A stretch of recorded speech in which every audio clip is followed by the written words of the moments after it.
was a night like any other night. Then something happened. You see that? There's no shooting star. Why here? Why now? Why clowns? They want to play games? They're messing with the wrong guy.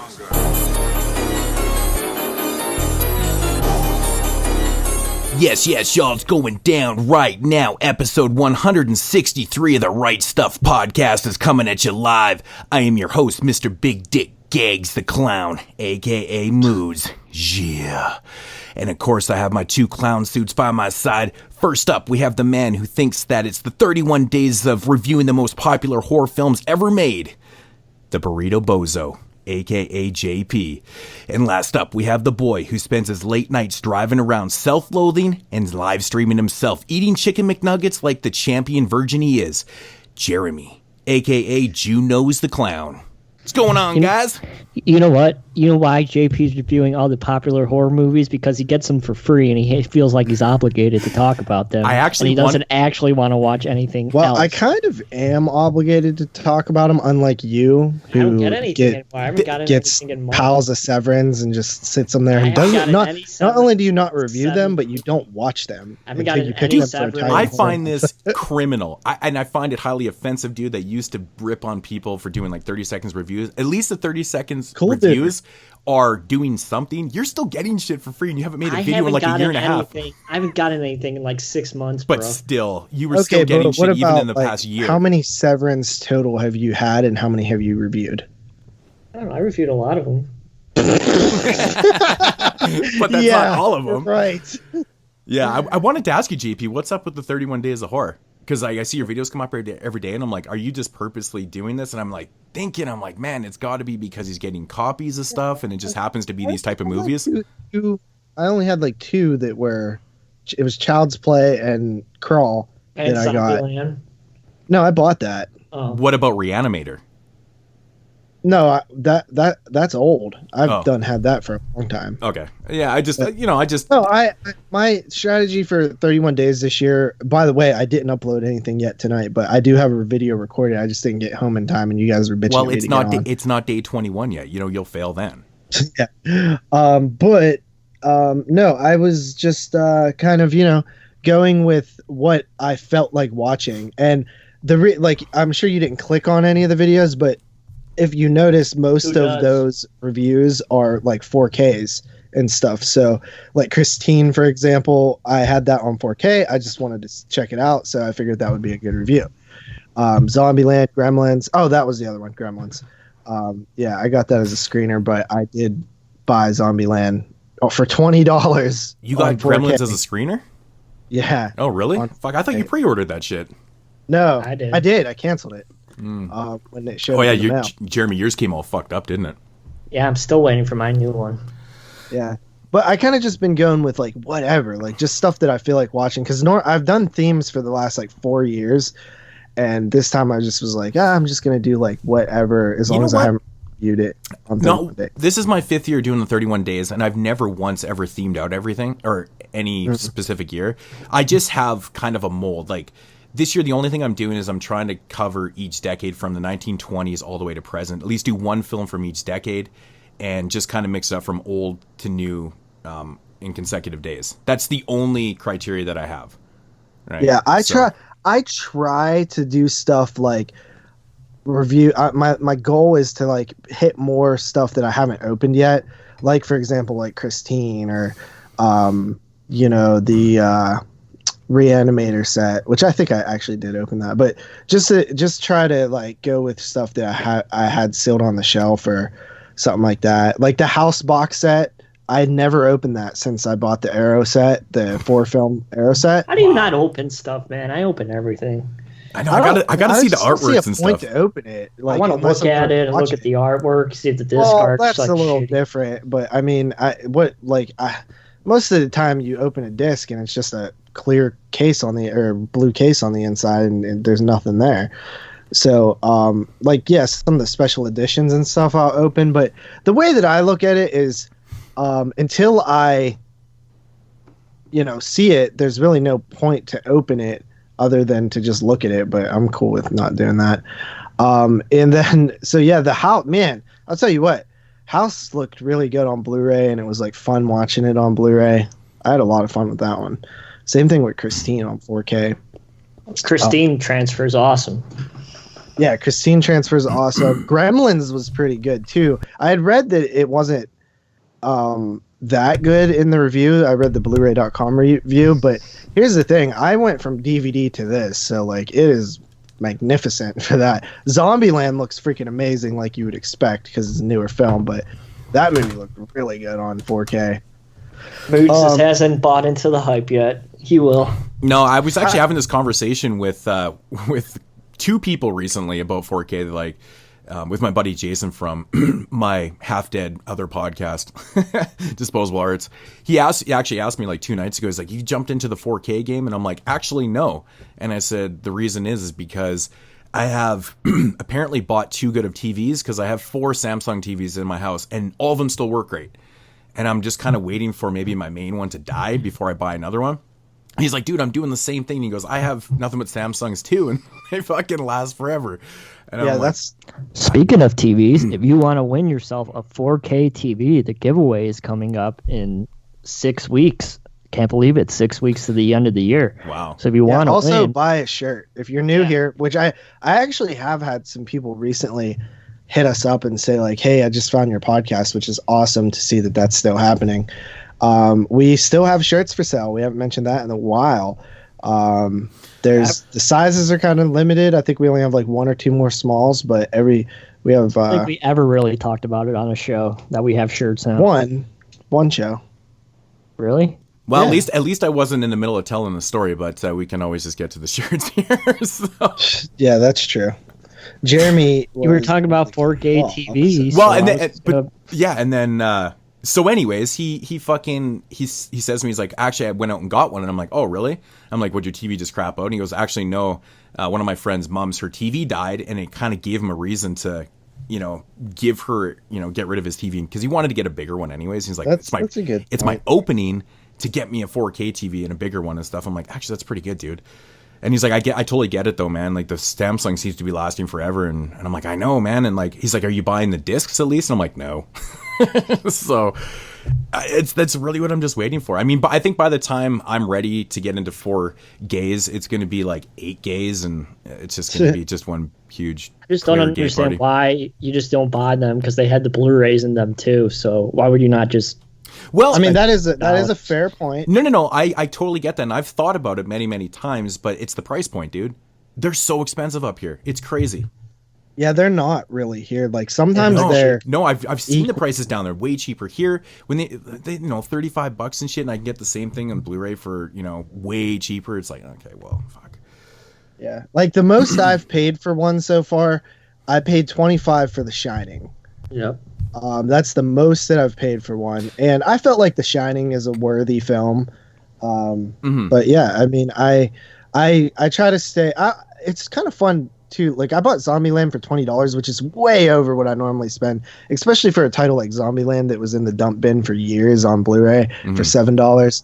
But since the new one was coming out, and I actually don't own Zombieland, period, not on DVD, not on Blu-ray, not on anything. Those are the only 2 that would be on. That actually doesn't surprise me, considering it doesn't seem like a movie you would even like, though. No, you're right. It's not.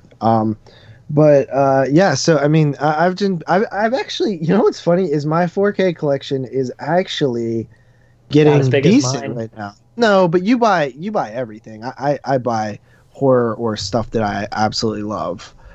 Like the Stand By Me. The cheapest 4K release here that I've seen is the Halloween one.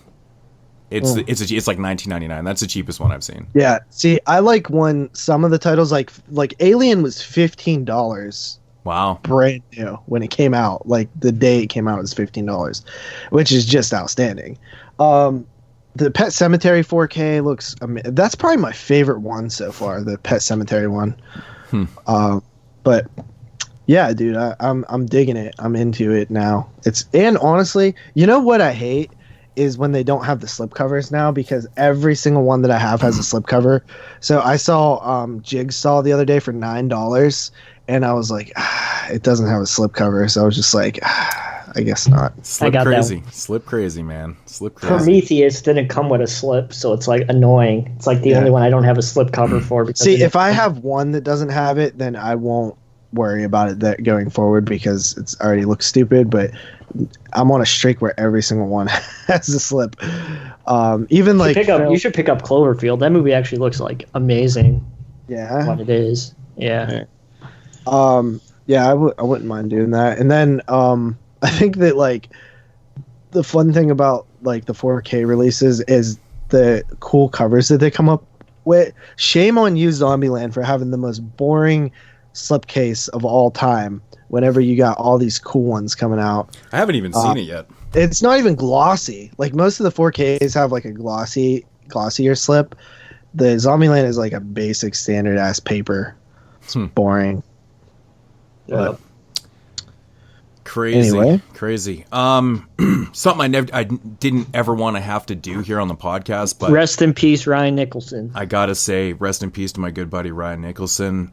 That was part of the news. It really fucking hit me fucking hard this week, man. You know, I talk to him all the time, and you know, he'd always tell me that he was doing better and you know doing well and stuff. But I mean, that's all I had heard. I had heard, but you know what? I'm not gonna lie.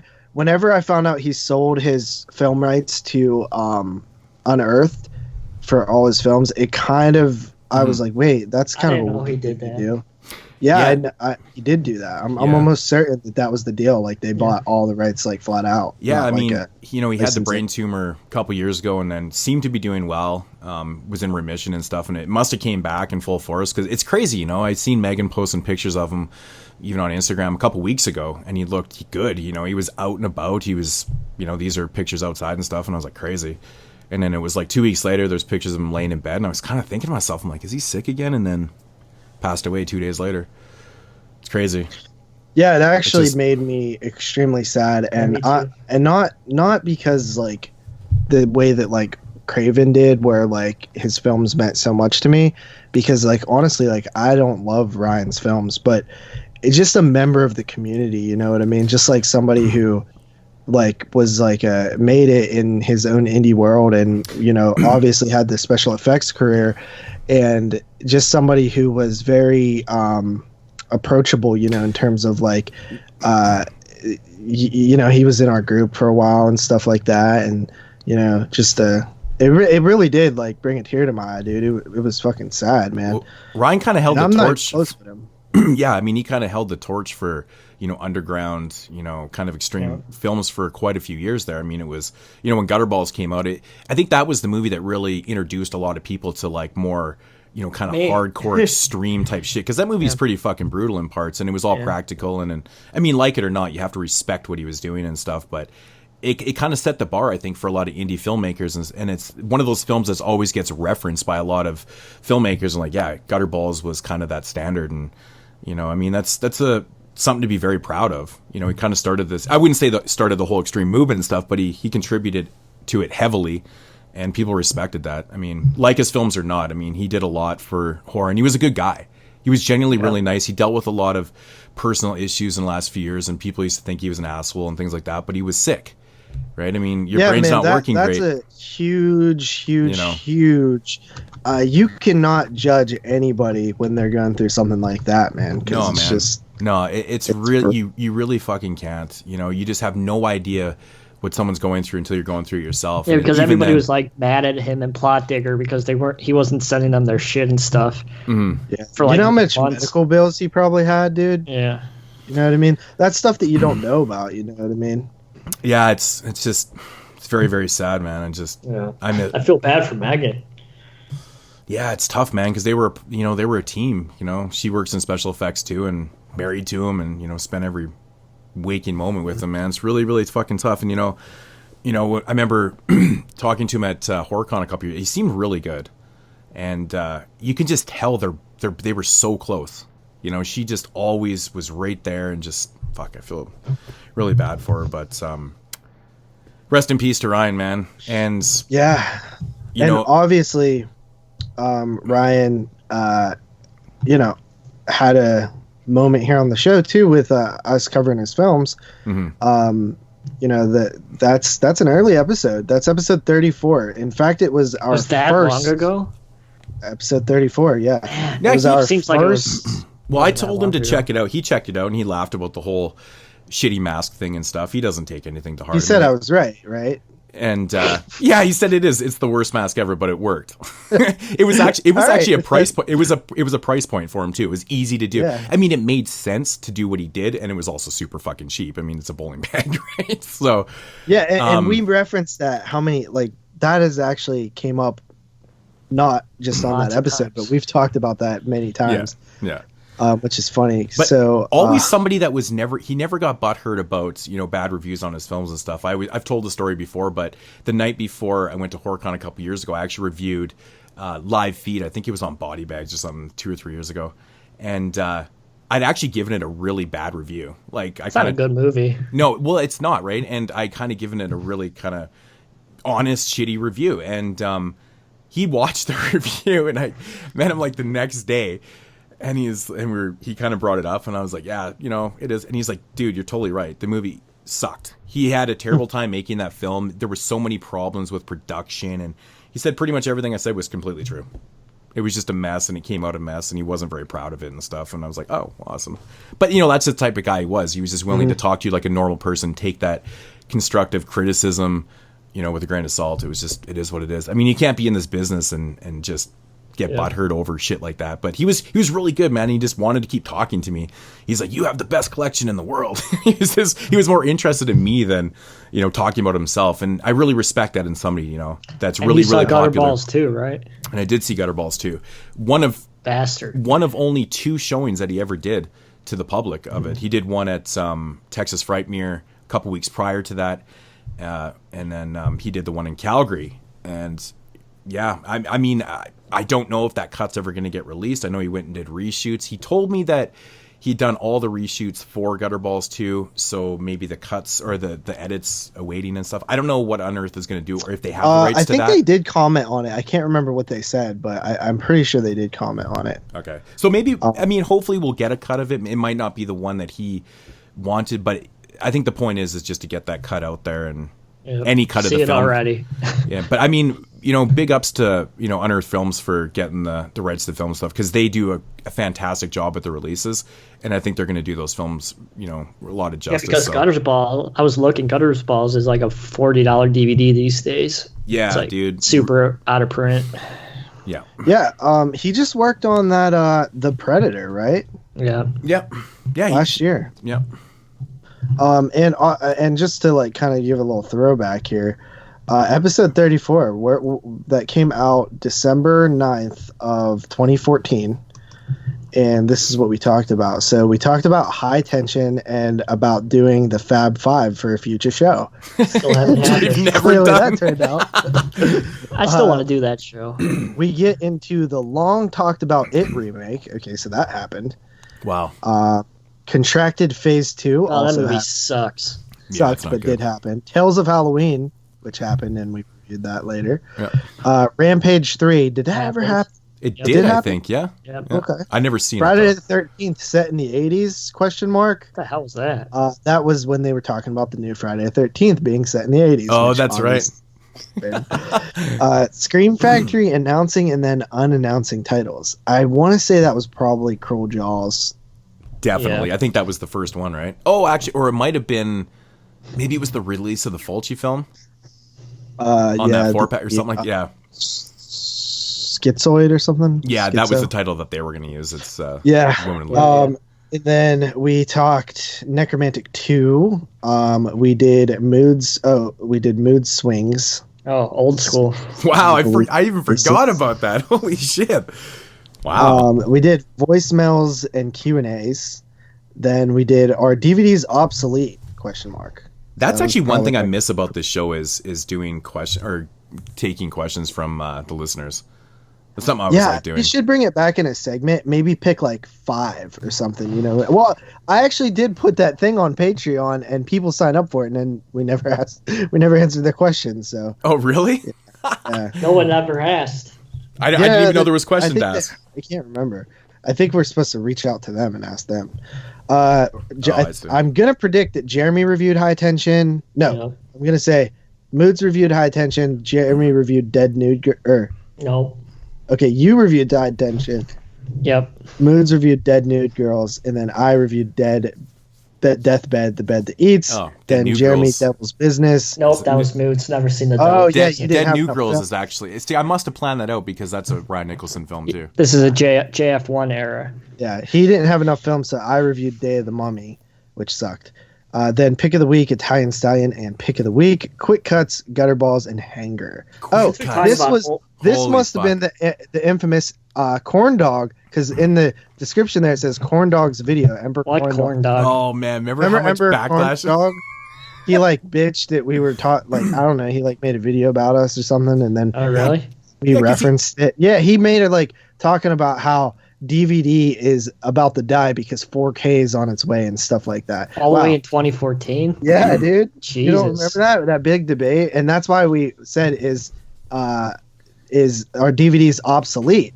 That was at 1 hour and 54 minutes. And as you can see, there are still just as many DVDs being bought today as there were back then. And that was... Yeah, he took that whole 5 years ago. Our conversation, basically answering to what he said totally the wrong way. Half a decade ago.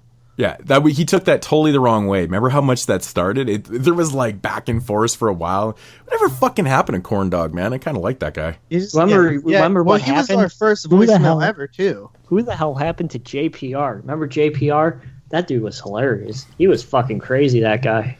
Yeah, like absolutely insane. John Paul Rodriguez. He was fucking mental. You fucking banned him, dude. Yeah, because he's fucking crazy.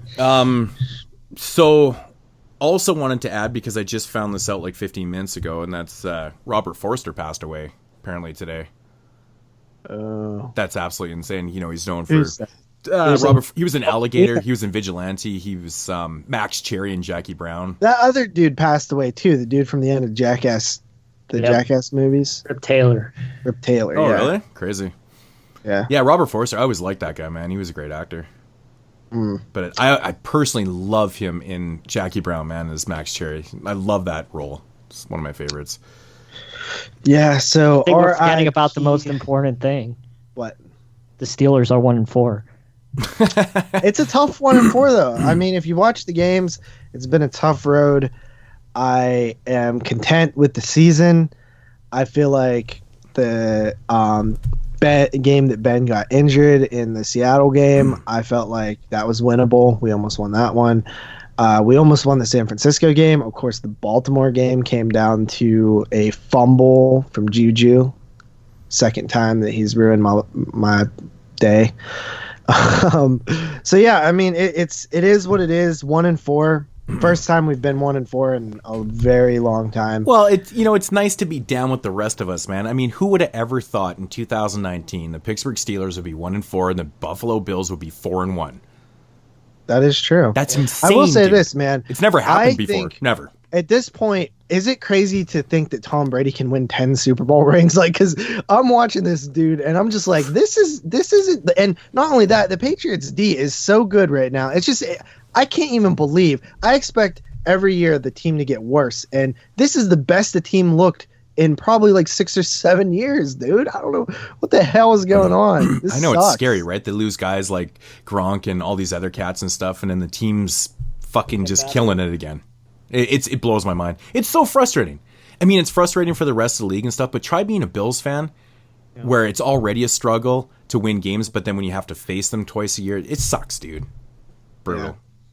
But you know what's funny is the AFC North is the leader in the division right now is the 3-2 Ravens. Yeah. You know what I mean? So it's like it's funny. And then you have Cleveland going up against, I think, like Seattle, who Russell Wilson's having like a monster year. So I mean, it's funny because like the winner of the division could be 8-8. You know what I mean? Or like 9 and 7 or something. Well, remember the year? Remember when? Yeah, Seattle. I remember the year where Seattle won. They were like 8 and 8. 7 and 9. No, they were 7 and 9. And they fucking won their division, and didn't they win their first playoff game too or something? Like, probably. It was fucked, man. It was so crazy. Yeah, I mean, the AFC North right now, from a division that used to be a powerhouse, 3 teams would make it often. I mean, it's just a joke over there right now. It's like the NL Central baseball. I mean, it's crazy how long that lasted for anyways, to be honest. I mean, generally you get quite the turnover in teams and stuff, but to stay that consistent in football is crazy. Yeah, and you know what? I'll say that the Cleveland is being like Cleveland. I think is a massive disappointment this year. Like, underperforming. We're going to contend. I mean, they're just not doing what they were supposed to with all that talent. With all that talent they went and got, dude. I mean, I know they're Cleveland being Cleveland. Yeah, that's what I told you before the season. I was like, I don't buy it until just like the Bears are being the Bears. Nah, the Bears don't have that kind of reputation. The Bears look pretty good. I mean, they just. Mm-hmm. Yeah, I mean, I think bigger things will come for the Bears this year. I'm not worried about them. Yeah. Anyway, I know people hate when we talk football sometimes. No, just Carly.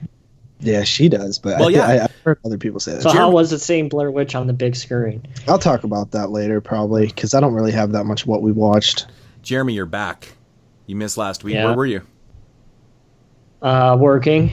No, very much. Well, I know we said that you were working, but what were you working on? What was I working on? Cox, Help I Fallen and I Can't Get Up. Cox? You're working on Cox? Cox Media. I know. Nice. I did. Oh, you didn't know? They're East Coast company. I'm surprised. Yeah, I've heard of it. We don't have them here, but Help I Fallen and I Can't Get Up. Wow. Was that fun? No. No. I'm doing an Illinois tourism job next. What was the last fun one you was on? The FISA one that I did a couple weeks ago for the Bears. That one was okay. We shot at Soldiers Field the day after the horrible Week 1 loss. That was just an embarrassment. But yeah, both teams played crappy in that game, though, dude. I've seen it on TV since. I seen it on TV like 2 weeks after we shot it. I was like, those fuckers pushed that out faster than. They really push them out pretty fast. It's kind of crazy. They're like done in like 10 days and they're already on TV. Since Candyman finished. Did it? Yep. Last week. That's cool. I still haven't asked a homie if Tony Todd is playing Candyman. I thought I just read something too that said, because we reported that Tony Todd wasn't playing Candyman, and then but then it says no. I didn't report that. I just said he's confirmed in the film. Yeah, but now they're saying that he's going to be Candyman. That he's actually Yeah, I read this. That's crazy. Yeah, and I was like, what the? I would give them props if they went that ballsy.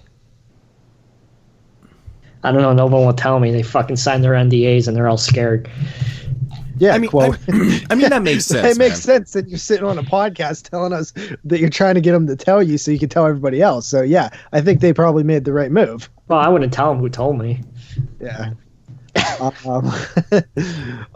was I going to say? Candyman, that's pretty cool that they're shooting in Chicago and stuff. Well, I would hope they would shoot here. Well, I wonder what they shot in Cabrini Green, and now it's all but it's not fair anymore. Plus, they shot in Louisiana and for Candyman 2, so it's kind of all over the place. Yeah, it's not like Children of the Corn 3. Yeah. Yeah, exactly. What the hell was I going to say? It was something else. Oh, yeah, I wanted to just kind of shout this out there. So, we are going, and by we, I mean me and Brandon are going to relaunch our trivia competition that failed like 4 years ago. This time we're going to get more reliable people, and we're going to set a rule that if you can't make your date, then you get replaced. You know what happens? I signed both of you guys up. You know why this shit always fails? Because you pick the worst time of the year to do this shit. That's a busy project, and we're not doing it. Well, what about November's super fucking busy too? Yeah, for us. But that's what I'm saying. But you're part of it, though. You're like an organizer. How the hell are you supposed to juggle that shit? Because it's not that much. Yeah, considering we're on like 12 podcasts now. It's going to be like a 25-30 minute thing each But it never is, though. But you still got to take the time to do the questions, get everything together. You got to work on fucking sorting out guests. We already got the questions. Did Brandon still have all his questions written from before? Me and him worked on a bunch, and he lost his, but I found mine. And I'd say there's probably still like a good 100 and some questions on there. So yeah, we need 16 players. I think we have about 11 with counting you two. So just need a couple more, and it should be fun. Yeah, it'll really depend on what nights we can organize that to do, because there is certain nights I totally can't go. Or it'd have to be super late, which I doubt it. So you would just need to find out who your opponent is in the random draw. Let's say it's Jeremy. That would be pretty easy. And hey, I won the last time. You guys would just come on and do a thing. True that. Are they super hard, obscure questions? No, I try to make that, because sometimes we feel like they're not that hard, but then nobody, because we did record 4 episodes from the old one, and I still have those episodes. They are very funny. We were on Skype, I don't know, a month and a half ago or whatever, and Matt brought out, he has that horror trivia box set or whatever, and it's just trivia questions and shit, and he was asking some questions, and they were pretty good. They were a good level, I think, for the hardcore fan that's really into trivia and stuff. They were a little bit easy, but they were decent questions, I thought, actually. So kind of mid-range kind of thing and stuff. So we try to go with some stuff that's kind of obvious. One of our favorites things that we do, and I guess this isn't really a spoiler, but we like to do taglines. So we'll say a tagline to a movie, and you have to know what it is. Man, that's crazy, dude. Holy man. I never even try to absorb that information. That's we'll kinda do quotes from a movie. I'm gonna be a bro or something, and then I'm like, what movie is that? And then Jeremy would be like, Child's Play 2, and I'd be like, no, dumbass, it's Child's Play 3. I do always remember. I think it's the House tagline where it says "Ding dong, you're dead." Well, now all the people know the answer to that. So wow, fuck! I only referenced that because you talked about House earlier, and I just remember as a kid seeing the poster in the video store, and that just it used to make me "Ding dong, you're dead." It's just those ones are really fun. The quotes and the taglines, because honestly, we don't pick super obscure ones what was the tagline to Breeders 1991 or something. Nobody fucking knows what that is. You know what I mean? So we try to pick ones that are a little bit more important. Of course, we do franchise stuff, what is what is the longest of the Halloween films? That's not actually a question, but I'm just saying that, that would be, I don't even know, but Halloween I would take 2? A guess, and I would say Halloween 1 or 2, the Rob Zombie ones. Yeah. I feel like Halloween 2 is probably the longest. So that's what I would guess, but it's just fun stuff. Halloween 1 is 121 minutes, and Halloween 2 is 119 minutes. So the answer I was gonna say Rob Zombies. So we would have got it. Jeremy would have got it wrong. Lids would have got it right. He would have got a point. But yeah, there's we try to do all kind of categories from rape, revenge. These aren't the real ones. I'm just saying. Rape, revenge, to creature features, and we randomize 5 categories and pick random 5 questions from each one, and then it's a battle. And if you get it right, you get to pick the category, kind of like Jeopardy style. You know what I mean? So is this going to be how is it going to be recorded, video style, or is it going to be recorded just audio? I would prefer to do it video style. Yeah, video style. Time, yeah, because then we could see if Jeremy's cheating too. True that. Yeah. Or when he's about to mute, or when he's about to move his bed, so we can just mute him. Yeah. But yeah, it should be cool. And I think that me and Brandon, what we decided on is if anybody has to cancel their date, then no hard feelings, but you will be replaced, just because that's how the last one ended. because That's hardcore. I want to say it was like Watson or something who couldn't find his date. Oh, he probably got all shit-faced on his whiskey he was and started facing beating Carly, off. which is funny enough. That is funny, actually. Yeah. That's a little bit of an inside joke. I don't think people really We know had that one. Dave Z versus Jerry. There was Matt Wassell versus Mike Merriman. I actually have Mike's episode still recorded too. There was a good, I would say, like 3 or 4 that we recorded. Fuck, I would love to hear that game, Lacey against fucking Watson, when they're drinking. Dude, that would be, That shit would take if they 4 verse hours. each other, it's mandatory, like, shot every question. It would take or 4 something. fucking hours to get that through that shit, man. Fuck, that's awesome. Okay, well, but that, yeah, I mean, that sounds so good. I that's mean, like I said, even in, November, it's going to be a little bit busy, but who knows? Whatever. It's up to you. Yeah, maybe we'll hold off till December. I don't know. Maybe January. Christmas and listen, edition. Do a Christmas edition. All the trivia questions are questions. Christmas horror film related. Oh I man. don't want to spend that much time. It actually gets hard coming up with shit. You know what I mean? Like, because you have to think. You're just like, okay, what can I ask? Like, okay, how many stripes are on Freddy's thing shirt? And then I look up and see if it's even possible to find. Okay, it's not. That information isn't anywhere. So you know what I mean? Like, should I count? No, I don't want to spend that much time to do it. So you know what I mean? That's that. And so I think that the last little housekeeping thing, I want to announce this. I don't know if you guys want to, but I don't care. So 2 things. 1, not only are we doing Italian Horror Month this year, not only are we doing 4 directors, 1 repeat, and 3 new directors, but we're actually doing 5 weeks for Italian Horror Month, and there will be 4 new directors. Yay. Yeah, we were. Jeremy sounded so enthusiastic. We were working out this Italian month, and as we had it all worked out, and I was logging it into our Google spreadsheet, and I was like, "There's a fucking extra week here." Because I logged it in and left out the 15th. I'm like, we can have a 5th director. This is crazy. So I'm really stoked about that. The only positive thing about the whole Italian month situation is that I could say I've seen every Argento movie ever. That's about it. No, next year. You have to wait till next year. I know, but I'm saying by the end of it, I'll be able to say I've seen every Argento movie. Well, if you remember when I brought up the idea of Italian Horror Month, I suggested that we do it because I was so lax in Italian horror, and I was like, I want to learn stuff. Because I had only seen like 4 Italian horror movies, and now just with the 4 years that we've done it, I've seen like a lot. You know what I mean? Like that's what 3, 6, 12 every year. Yeah, that's a good bit of Italian horrors, and I've seen Argento's almost entire filmography specifically from Italian Horror Month, which is crazy. Got to get you more versed on the Bava, man. It's well, crazy somebody needs to pick Bava. Yeah.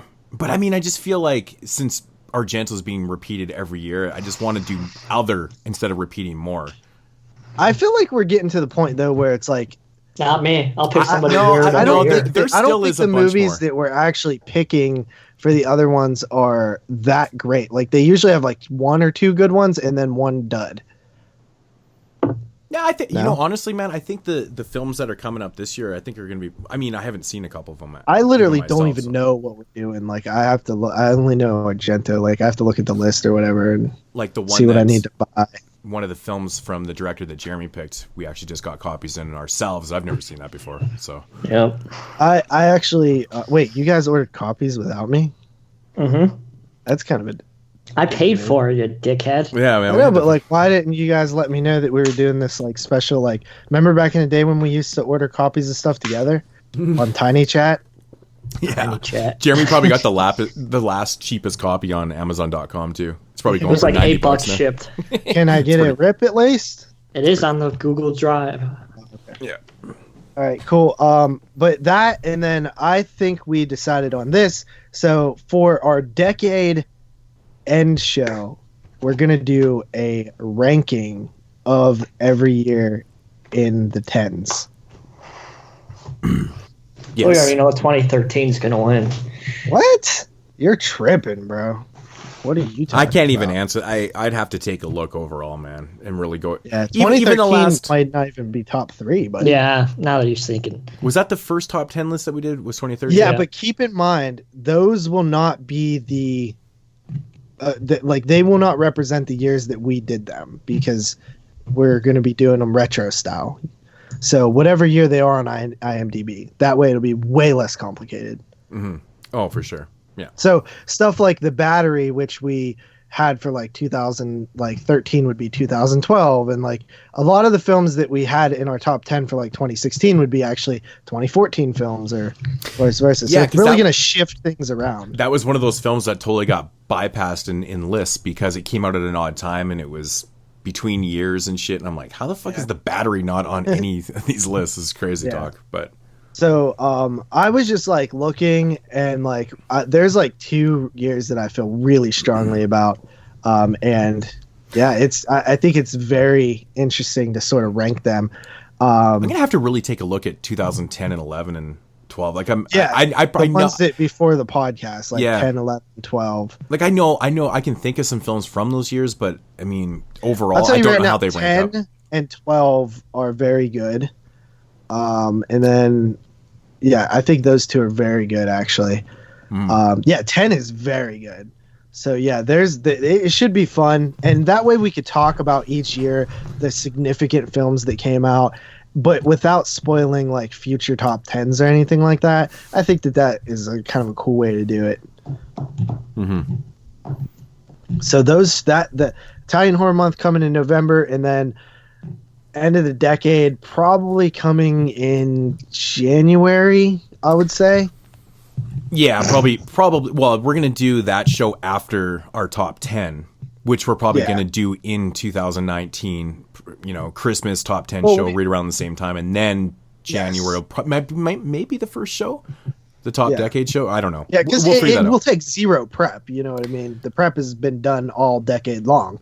Yeah, exactly. Also, with Italian Month, we have a couple guests lined up. One of the guests, I think we might have mentioned this last week, has never been on the show before.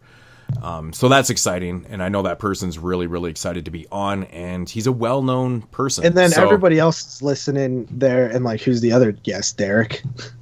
Probably. Yeah. I mean, there still might be more. We're not 100% sure on how things. I would like to get one for every episode. Yeah. That would be cool. Well, actually, we just heard today like somebody else wants to be on an episode, so that might work out. Yeah, I mean, who knows? We'll see. We might have 5 guests. I know Jeremy likes that. Yep. Yeah.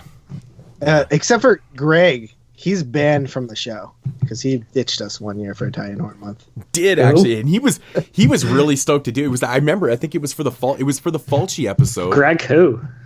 Greg Amonis from Land of the Creeps. Land of the Creeps. Yeah, because he was like, he always used to message me like, "Yo, man, gonna get on the show," and I'm like, "Dude, you can get on this Fulci show," and it was like the Gates of Hell trilogy and shit, and fucking copped out. I was like, "Damn it!" Yeah, that was I believe that was Fulci 2. Yeah, I think it was actually. We did 2 Fulcis. Oh yeah, we did do 2 Fulcis. That's right. Yeah, and then what is this 5th Argento? This is like the 5th. How many one? years have we been doing this? 5 years. So, or the Italian Month 5 years. So yeah, 5. Yeah, I think so. That's Man. you think about that? It's 15 fucking Argento films, man. Can I ask you guys a serious question? Did you really think we were going to make it this long? Yes. We really thought when we started you were I gonna did. make it 6 years. I did because that's a long time. 6 fucking years. You know, it's funny actually because people would be like, "Oh man, you got a podcast? That's cool." You know, like just kind of downplaying it and stuff. I'm like, "Yeah, we've been going since like 2000. When did we start? 13." And they're like, "Holy shit, crazy! You guys are still going like that." And then the reaction kind of pipes or changes a little bit, right? Because everybody has a fucking podcast now. Yeah. Right? Like, "Oh, you podcast?" I'm like, "No, we've been around since it became like super popular." You're like, when we started this show, it wasn't as popular as it is now. Just face it, it wasn't. I'm not just saying that because it's just the way it was. And I would say probably about 2015, 16 is when it got crazy popular. It seemed like everybody was doing a podcast about everything. I mean, at one point, JP had about 61 of them going at one time. And I mean, Christ, I mean, even Carly has like 3 podcasts. It's fucking insane. Derek has like 6. Jerry has like 6. It's insane. Honestly, dude, every time I host on Fresh Cuts, it's crazy. Venom, he's part of like 10 podcasts. Yeah. And so at the end of every episode, if you guys maybe we should get to Venom. He hasn't done one with us yet. No, he hasn't. So at the end of every episode, they always, okay, tell us what's coming up on your other podcast. And it takes them like 25 minutes. I'm like, dude, you need a podcast to talk about all your podcasts. It's fucking insane, It's man. true. But, Yeah, but yeah, I mean, it is November. November is the 6-year anniversary. I get what you're saying. Like, you didn't expect for it to go this long. Jeremy expected it to die this year. Yeah. In his live streams, he's like, "Oh no, it just seems like it's dying." But now it feels like we never left after we just record an episode. Well, the funny thing is that we took the break at the same time we take a break every year. We just ended up going a month longer. That was the only difference in this year. I know it seemed like a long The time. other big difference is we didn't do any summer shows, which normally we do 1 or 2. I know. Yeah, I tried to get one going. There was a weekend, I think, in August or whatever, but Jeremy was working, and there was just no way. Well, I was busier than normal, honestly. Like, normally I don't have much going on, but I had like a few trips planned and stuff like that. So yeah, that. Man, this year has been... I just want 2019 to fucking end. It's been the worst year of my entire life, personally. Well, I've had so much crazy shit happen to me this year, and the summer was crazy busy. I'm just glad that the year's moving on and we're into October, it's just a fun month. It's a good way to get my mentality into a fun place and shit. And I'm just glad to be back doing this, man. That's why I've been so into like, hey, let's get these episodes, let's get everything organized and fucking let's do this shit, man. I've been really motivated this month, man. I've been having so much fun doing the 31 days, making videos before the October started again, and I've just been guesting on things and doing other things and stuff, and I just been really into this again. So it's awesome. I'm having fun. And it's that time of the year again, folks. It's time for me to preview the 24-hour horror marathon that I go to every year. A lot of people's favorite segments. I actually want to do this. I want to talk about all the movies that when are you going to that? This is next Saturday, October the 19th. So you'll talk about it on the Halloween show. I will talk about it on the Halloween show. This is something I do every year, and I talk about it on the show. And a lot of people seem to like it. So I wanted to say what this year's lineup's going to be, and I want to get your guys' opinion on it. So we got The Man Who Laughs from 1928. That's understandable with the Joker being out now. That movie was supposed to influence the Joker quite a bit. That's what it is. We got The Office Killer from 1997 on 35 millimeter, starring Molly Ringwald. I think it's a Miramax movie. Yeah, that's crazy, man. Wow. Yeah, that's a rare one. Mm-hmm. Let's Scare Jennifer. Not Jennifer. Let's Scare Jessica to death. It's fucking chump.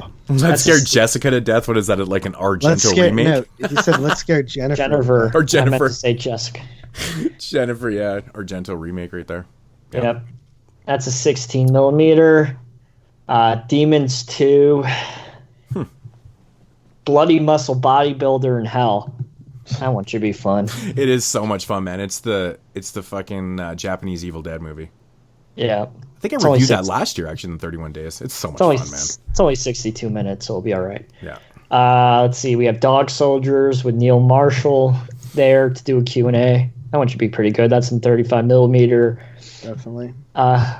Event Horizon in 35 millimeter. I don't even know if that's really a horror movie. That's more like a sci-fi. That's an early Paul Thomas sci-fi horror, I guess. I mean, you can. I mean, it's is Alien sci-fi horror? Kinda.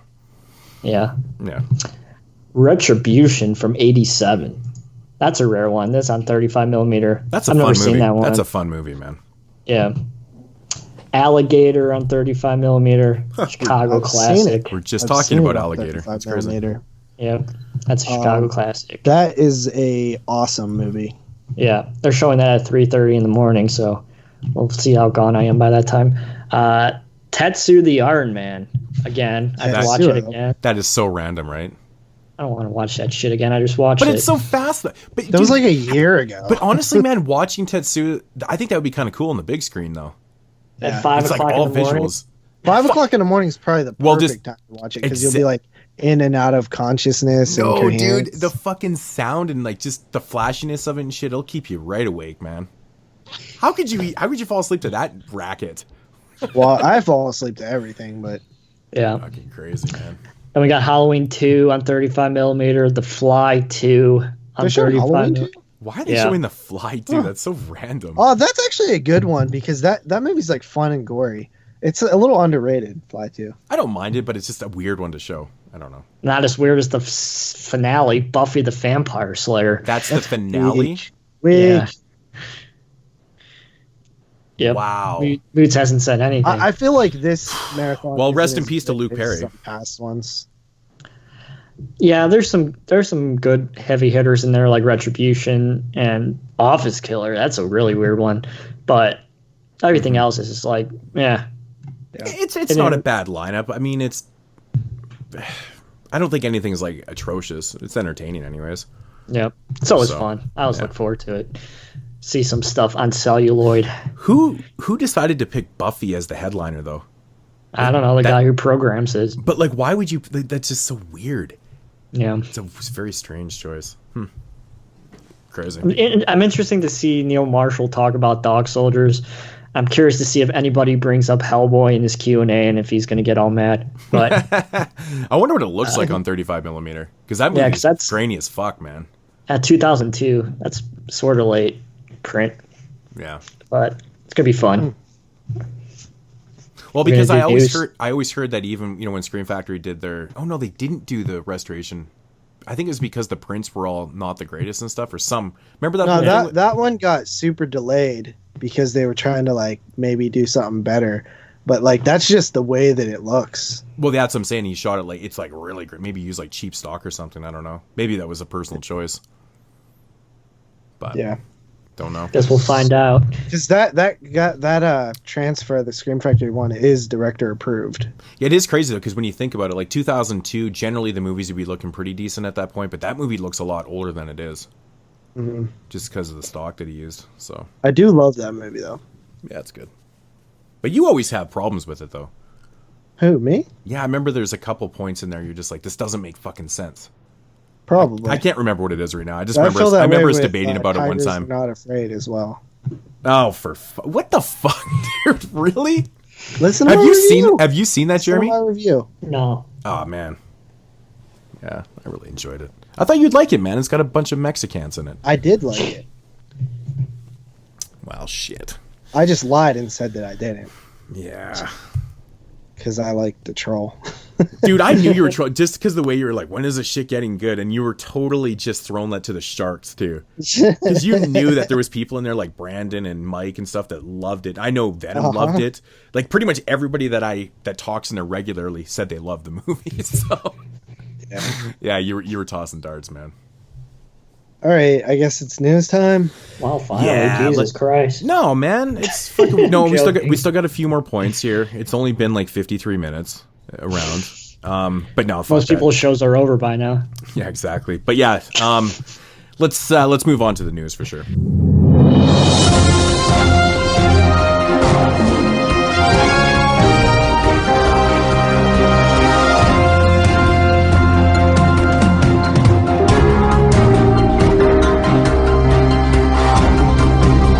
We'll do it live. Okay. We'll do it live. Fuck it. Do it live. I'll write it and we'll do it live. All right, it really isn't that much news, to be honest. Obviously, the big news was Ryan Nicholson passing away, which we talked about. R.I.P. Yep. The next little bit of news is one of the bigger things I saw this week, and that is that HBO has ordered a Maniac Cop TV series from Nicholas Winding Refn.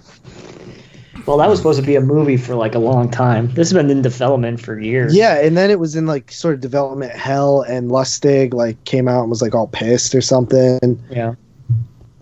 So yeah, HBO.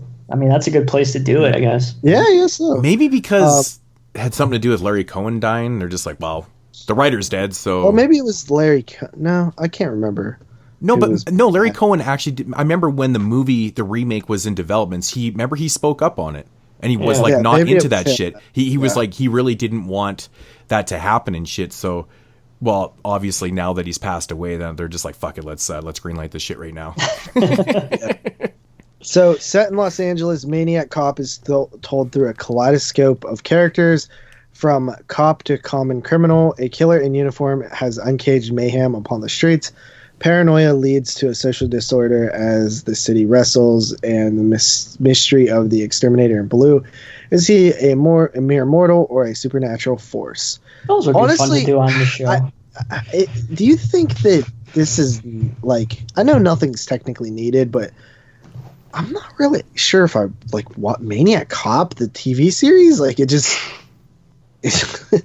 I feel like at least the guy doing it is like. I feel like it could work. Does it have that big of a following? Yeah, I mean, I get that. But I feel like as a series, it could work, considering what the storyline is, what the narrative is. I mean, it's really just kind of a horror version of a police show, in a sense, right? I mean, it definitely on the USA Network. Yeah, it could definitely work. But you're right, though. I mean, is there enough people out there that are going, holy I can't fucking wait for this Maniac Cop TV show. This is going to be amazing.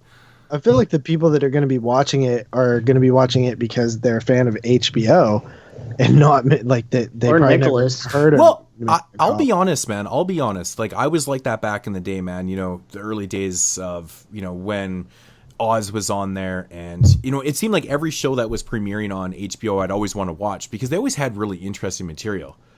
You know, I obviously don't watch HBO anymore as much, you know, but they had lots of great shows, you know, The Wire, Sopranos. They had so many great shows over the years.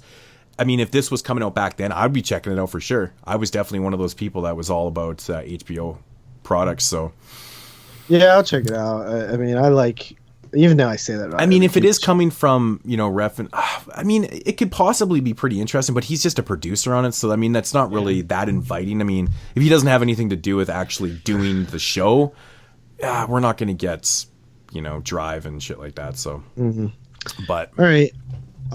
Moving on here, just a little bit of news. We talked about Halloween Kills last week.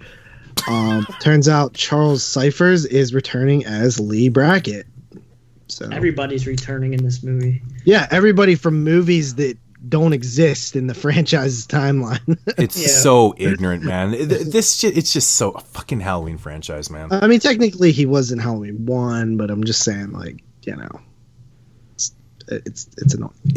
Pulling a fuckery. Every time I hear the term Halloween franchise, it hurts my brain. It really hurts my brain, man. Well, now but I love to. What is there? There's 3 timelines, right? Yeah, but I just love to poke. No. There is Halloween, Halloween 2, H2O.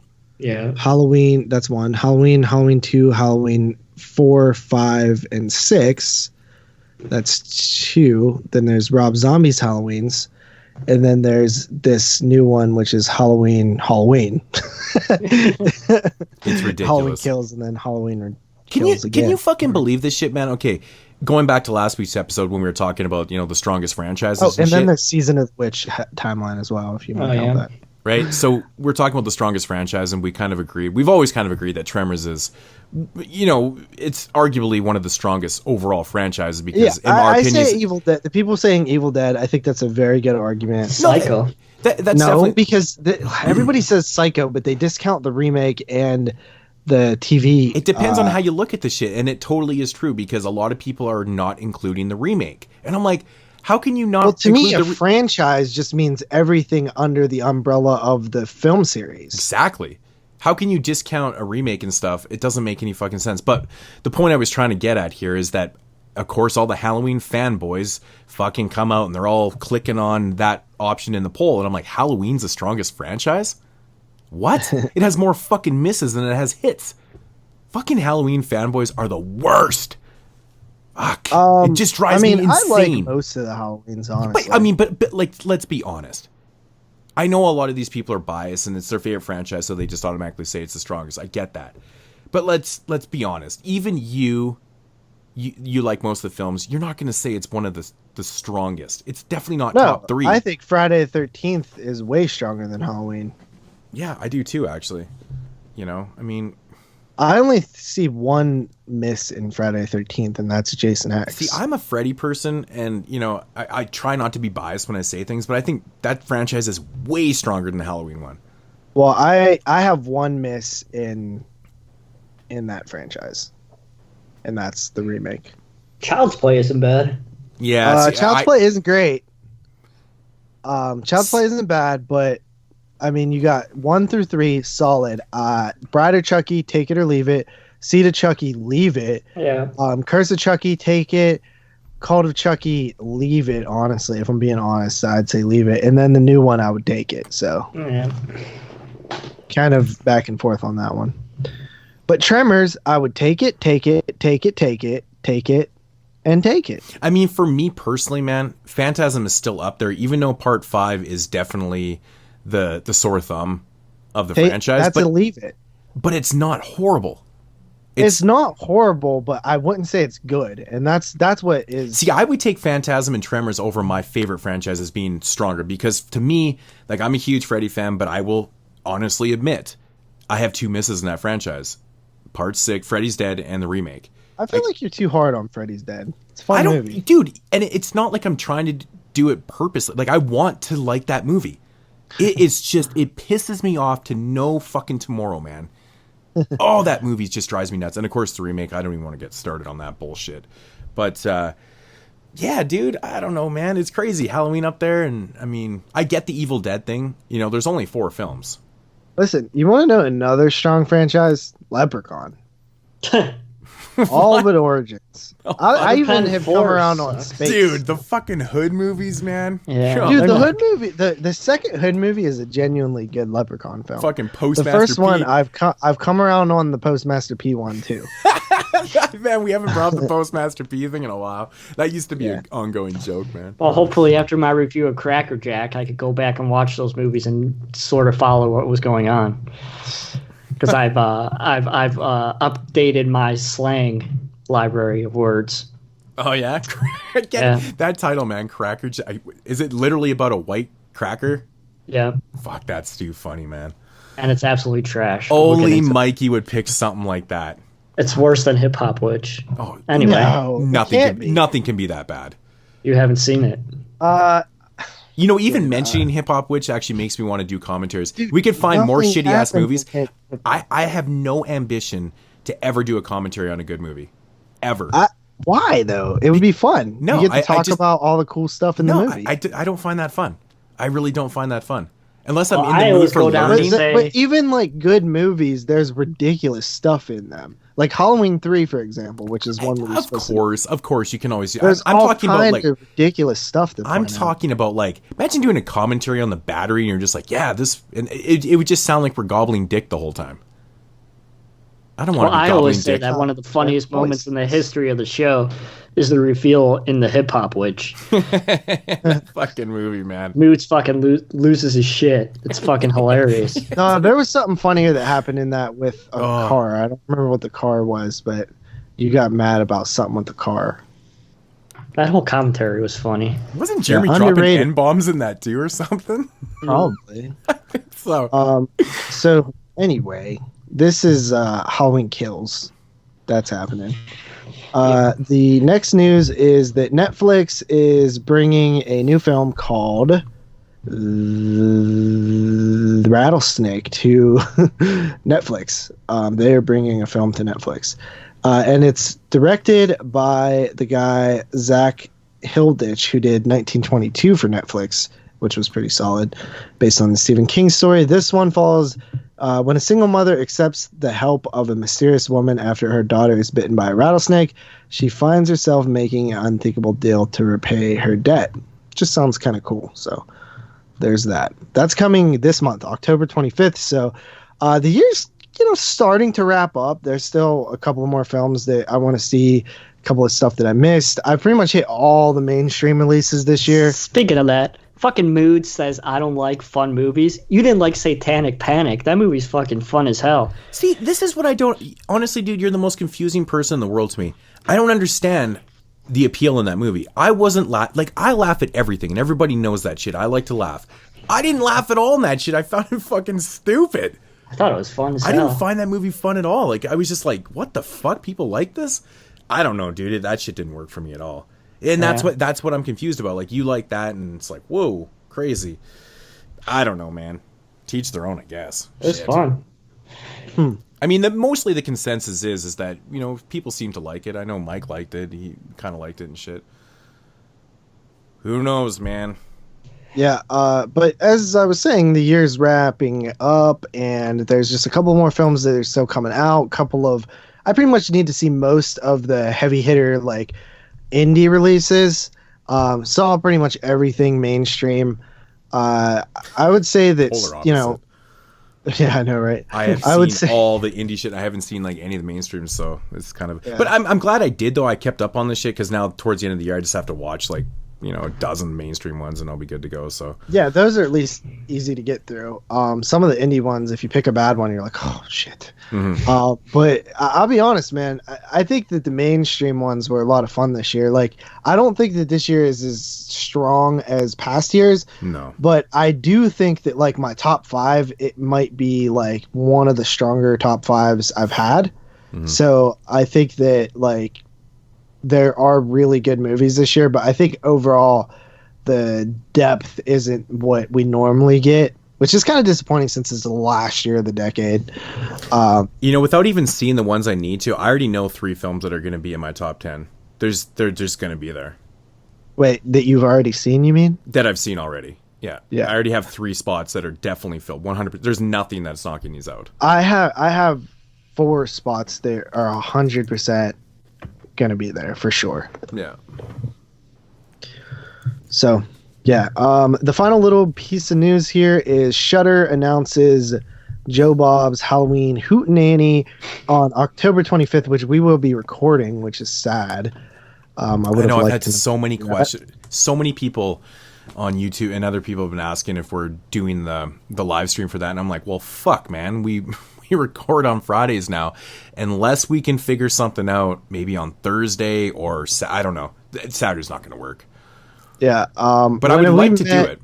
When I met Joe Bob and Darcy, I think they recognized Jeremy, which is weird. There's Jeremy's 5 minutes of fucking fame right there, man. I met Joe Bob. No, well, yeah, I had told him that you had seen his show and stuff, and that he had asked for a little video that you took or something. Yeah. I think you remembered that. Oh, really? Wow. Yeah. So, yeah, pretty cool, man. I pretty much like. It's funny. I met like Henenlotter and Alex Vincent and. Alex Vincent, cool dude. Alex Vincent's super cool. Dude. You know, I totally passed on him at HorrorCon this past summer. I don't know why. I just down there. I know. I just wasn't really. I don't know, man. I just wasn't really into it that much. He definitely everyone I talked to that met him said he was awesome. He was totally cool. And he was, dude. He like, never. It seemed like he didn't want to shut up. I don't know what his price was for like a picture and an autograph, but me and Carly both won. He's got one. He's like, let's just cut it in half then. And he just like cut the price in half. I was like, dude, that's. Damn it! I had him sign 2 things. And he charged me fucking $30 a piece. God damn it! Yeah, he probably doesn't like you, dude. Picture and autograph at HorrorCon. I think it was like he was $50 or $60 for both. Yeah. For a picture and an autograph, it was 60, I think, and he charged us the 30. Man, back in the day, they used to take the pictures for free. Those fucking shit's changed. Honestly, yeah, dude, but dude, they're making more money doing this now than they were like with any of their film. But it's a way for them to make a living. I'm cool with it. That's what I like about Cinema Wasteland is that they regulate the prices. When they do like the $20 flat for doesn't matter what. That's how it used to be. That's how it used to be. Yeah. As far as I know, I don't know. I haven't been there in a few years, but I haven't really heard anyone even say anything about it changing. So, yeah, I'll ask Dave because he goes every year. He goes to both. So, but I mean, I always thought that was a really interesting thing that they did is that they regulated it. And didn't matter who you were. It was $20 for picture autograph. And I love that because then you don't have to worry about looking into prices and shit like that. Like HorrorCon, you know, I go to meet Kane Hodder and I'm like, what the fuck? I'm like, how much is he going to be? And I'm like, shit, dude, he's like $70, $80 for a picture and autograph. But it was like, fuck it, it's Kane Hodder, right? It's crazy. Yeah. So. But yeah, so this Joe Bob thing, I think the speculation is they're going to do Halloween. Yeah, all the ones they could afford. Yeah. I'm fine with that. Yeah. Honestly, I'm fine with that. That's what he said. He's like, we're going to do all the ones that we could afford. Well, we can't do the new one. It was funny because he also said, like, maybe we were just saying that to, like, lead you guys wrong, and we're actually going to do other Halloween-themed films. Or, like, then he's like, maybe we're going to do not Halloween-themed films. Most likely, I think it would be fun if they did Halloween and then, like, 2 other Halloween-themed movies that aren't Halloween. That would be fun. They didn't say how long it's going to be either. Yeah, I assume it's going to be 2 films, but I would think it'd be awesome if they did 3, just for the hell of it. 4 would be good too. Oh, maybe they'll do 4 because Joe Bob Christmas was 4 and the Dinners of Death was 4. Yeah. So maybe they will do 4. I would appreciate that. Is there any Halloween films on Shudder currently? No, I would rather them do less films because if we get a chance to actually record this shit, then I don't have to worry about fucking up the whole recording, getting all shit faced. You were just wasted. Yeah. Plus, I will admit, even sober, I cannot figure out Google, man. Or the fucking Hangout thing. It's like, I don't know why they don't make it user-friendly. And I'm not the only one. I talk with people, and they're like, yeah, the thing is actually kind of confusing how you have to record this, bring up this thing. And I'm like, why is it like that? That's ridiculous. Try doing that after 20 beers. Not easy. Duncan from Podcast Under the Stairs, he only uses Google to record podcasts. He does not use Skype. Yeah, and it's preference, man. And, I've talked to some people, even like with I was actually just talking to Dave, and he asked me, he's like, what do you guys record on, for when you guys do it? I'm like, no, we use Skype. I'm like, fuck Google. I'm like, Google always kicks me out, because even when we got on for the last Joe Bob drive-in, and it kicked me off like 20 minutes into it. I'm like, what the fuck? Why does that always happen? It doesn't make sense, because Skype never does that. So I don't know, fuck Google. Yeah, that should be fun. Anyway, that is the news. Fucking thing sucks!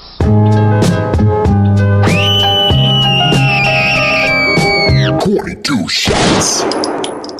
There was one other thing that I wanted to do, sort of a knowledge-ish segment. So this is, I looked up, since we're doing a Killer Clown themed episode, I looked up the 20 greatest Killer Clown horror films of all time, and I tried to find the most current list, which the most current one I could find was September 7th, 2019, so this year. So are you guys ready for the 20? That according to GhanaXin.com. Okay, let's do Super this. reliable. Yeah, so I'm pretty sure pretty much none of the clown films that I've watched this year, which is like 10 of them, are on this list. Yeah, I feel like the killer clown subgenre is extremely weak. And I could tell by the number 20th killer clown movie, which I don't even remember being a killer clown movie and isn't very good. It's from 1976, and it says it stars John Candy. Oh, yeah. But it is The Clown Murders. Blood Harvest too. I actually picked up that VHS this year because it has no DVD or Blu-ray release. So I guess not. What'd you Blood say, Harvest? No, Blood Harvest is from the 80s. Yeah, okay. Number 19, this is telling you something. 2000's Killjoy. The worst of the Killjoy films. Yeah, that's the worst one. What? How is that on a list, man? There's got to be 20 better than that. I know, right? Number 18, Secrets of a Clown from 2007. I've seen that one as well. That's not good. I have not seen that. Yeah, I haven't even heard of that. I had it on a 20-pack. Well, there you go. Echo Bridge. That explains the whole thing. Yeah. Number 17 is 2004's Dead Clowns, which I've never even heard of. That movie sucks. I own it. I give these people props for spending this much time watching bad clown movies, though, to make this list. Number 16 is 1999's The Clown at Midnight, which I've never seen, but just based on the fact that it came out in 99, I kind of want to see it. Has Margaret Kidder in it. You know what? Margaret That movie's actually not atrocious. It's not great. So we're getting into the not atrocious territory of Killer Clown. It's not, yeah. Good. I forgot about that one. Number 15, I have seen this one. I don't think this one was good either. And that is Clown Town from 2016. Oh, that was trash bags, man. That was I've seen trash. that one. That one's bad. I hate that movie. I think I reviewed that for day one of 2016. Oh, that movie was fucking... Oh, I hated that one. Yeah. Okay. Number 14, 87's Funland, which I've never seen. Funland. Funland Is that is even like, a horror movie? it's really not. It's kind of weird. There's like no kills in it. It's very like PG and shit. It's oh man, that movie's pretty bad. It's pretty bad. Okay. Number 13. So we're at 13, almost to the top 10. And I don't think we've found like a great movie yet. This one, I think Moods probably likes this one. A Marcus Koch film, 100 Tears. Oh, 100 Tears is fucking awesome, man. I didn't like it. Man, Okay, I love 100 so Tears. we have a It's so- fucking awesome and a I didn't like it for number 13. Well, I'll just put it this way: it's Marcus Koch's fucking effect. It's gory as fuck. I love it. Yeah, Man. it is gore. Yeah. It's good though, man. I actually really like the character in that film. I don't know, brutal. It's just brutal. Okay, so this one is not. This Just one 'cause actually it's I gory like. doesn't mean it's good. This one I actually like, but I don't think that I would consider it a killer clown movie.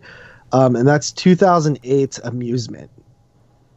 I haven't seen that. There's I one want to watch segment it, in the fucking anthology with a clown, which is I the know. best part of the whole movie. Honestly, it is the best scene where, you know, the clown's on the chair kind of thing, but it's not really a killer clown movie.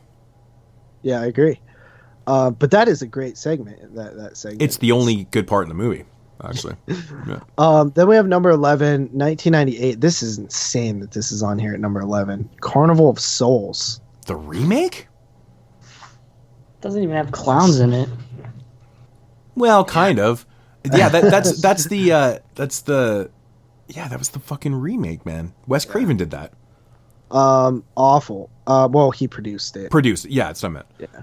Or he presented it, whatever that means. That movie is atrocious. Okay, breaking into the top 10, and I just feel like these people didn't do a good job with this list. Because I'm like thinking of like at least, 7, 8, 9, 10 clown films that I think are pretty good. Number 10, I've never seen this, 2012's Scary or Die.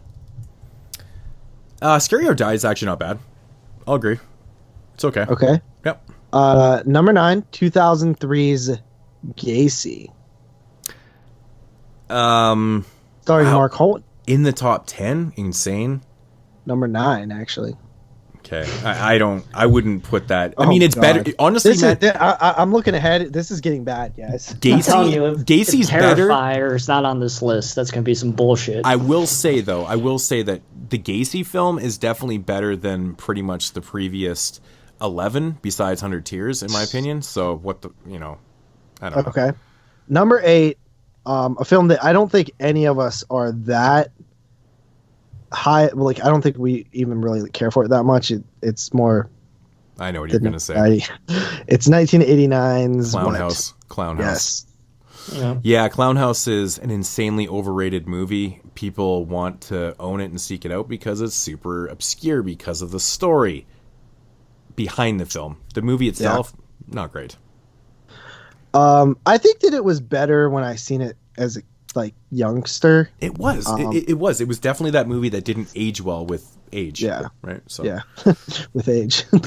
Number 7, absolutely. I mean, I think this is better than some of the films that they had mentioned. So I would say that it's better than all of the ones that they've probably mentioned. But at the same time, like top 10, no. And that is 2016's 31. What? Fuck, this list is insane because I feel like there's going to be some of the best ones left off this list right now. This is crazy. Yeah, well, this is the first one where I think it truly definitely belongs in the top 10, and that's 2012 Stitches. Yeah, Stitches is. Yeah, my absolutely. number 1. Stitches is not my number 1 clown film, but I would put it in probably the top 5 or 6, so right around where they have it. I'm really shocked that they never made a sequel to that shit, man. And then The beginning is hilarious. Like, it has the greatest music cue of all fucking time in that movie. The opening is awesome. The whole movie's blast, man. But it has awesome. the greatest musical cue ever, in my opinion. I won't give it away, but number 5 is 2014. Probably in my top Clown? 3 favorite clown films. Yes, Clown. dude, I love that movie, man. So do I. That movie It's one of my favorite killer clown movies for sure. It's just Clown is good. It's brutal, man. And it's mean spirited. I love that movie. It's awesome. See, I'm getting to number 4, and I completely disagree with the film here, but I feel like we're running out of space for a couple that need to be mentioned. So, number 4, 2014's The House's October Built. Fuck that. Number 4, Fuck Killer Clown that. movie. That movie is okay. I think the first 2/3. That's what I say to that. Wow, that's actually pretty good, man. That sounded like a Moods one. Yeah, the first 2/3 of that movie are decent, but remember how shitty the ending is? Yeah. It's just awful. Yeah. Oh fuck. I agree. But I don't think I don't think it's even the first 2/3 of that movie are even worthy of being. Maybe First of all, no. If they're gonna put Killjoy 1 on the list, they should have at least had Killjoy 3 and 4. Yeah. Because they're actually legitimately decent movies. Yeah. Number 3, I think that this is definitely one of the best killer clown movies, and that's 1988's Killer Clowns from Outer Space. That's pretty much up there with my favorite killer clown movie. Yeah. Okay. Something's wrong here because okay. Number 2, I think this is fair to be somewhere in the top 5. Whether you pick the original film or the sequel, you got 2003's House of a Thousand Corpses. It's not a clown movie. But it's not a clown. It's not a clown movie, but it has a killer clown. But now I'm just Aren't we confused. fucking I'm funny? confused at why there's so many movies left off this list right now. Yeah, well, because the number 1 is ridiculously I don't even understand how this list was made. Like, did I miss something? Because go ahead and take a guess what number 1 is. Not it. Well, I'm assuming it's not the original It, so which that means that didn't even make the top 20. That's crazy as shit. Yeah. And then also Terrifier isn't even on this Yeah. list. So How's Which Terrifier? is a huge blasphemous thing. Terrifier's definitely top 10. That's insane to me. If it's something stupid like Blood Harvest, I'm gonna fucking die laughing. No, Or Clown Camp Massacre. it's not. Or Clownado. If it's something Camp Blood, I'm gonna fucking die.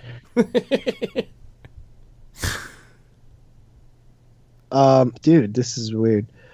Because they give a little write up. The main cover to this is It, the article, and then they talk about It and Pennywise, but they don't really say why it's not on the list. Other than they say, in honor of It hitting theaters this month, let's take a look at the 20 greatest killer clown movies of all time. And then not mention it.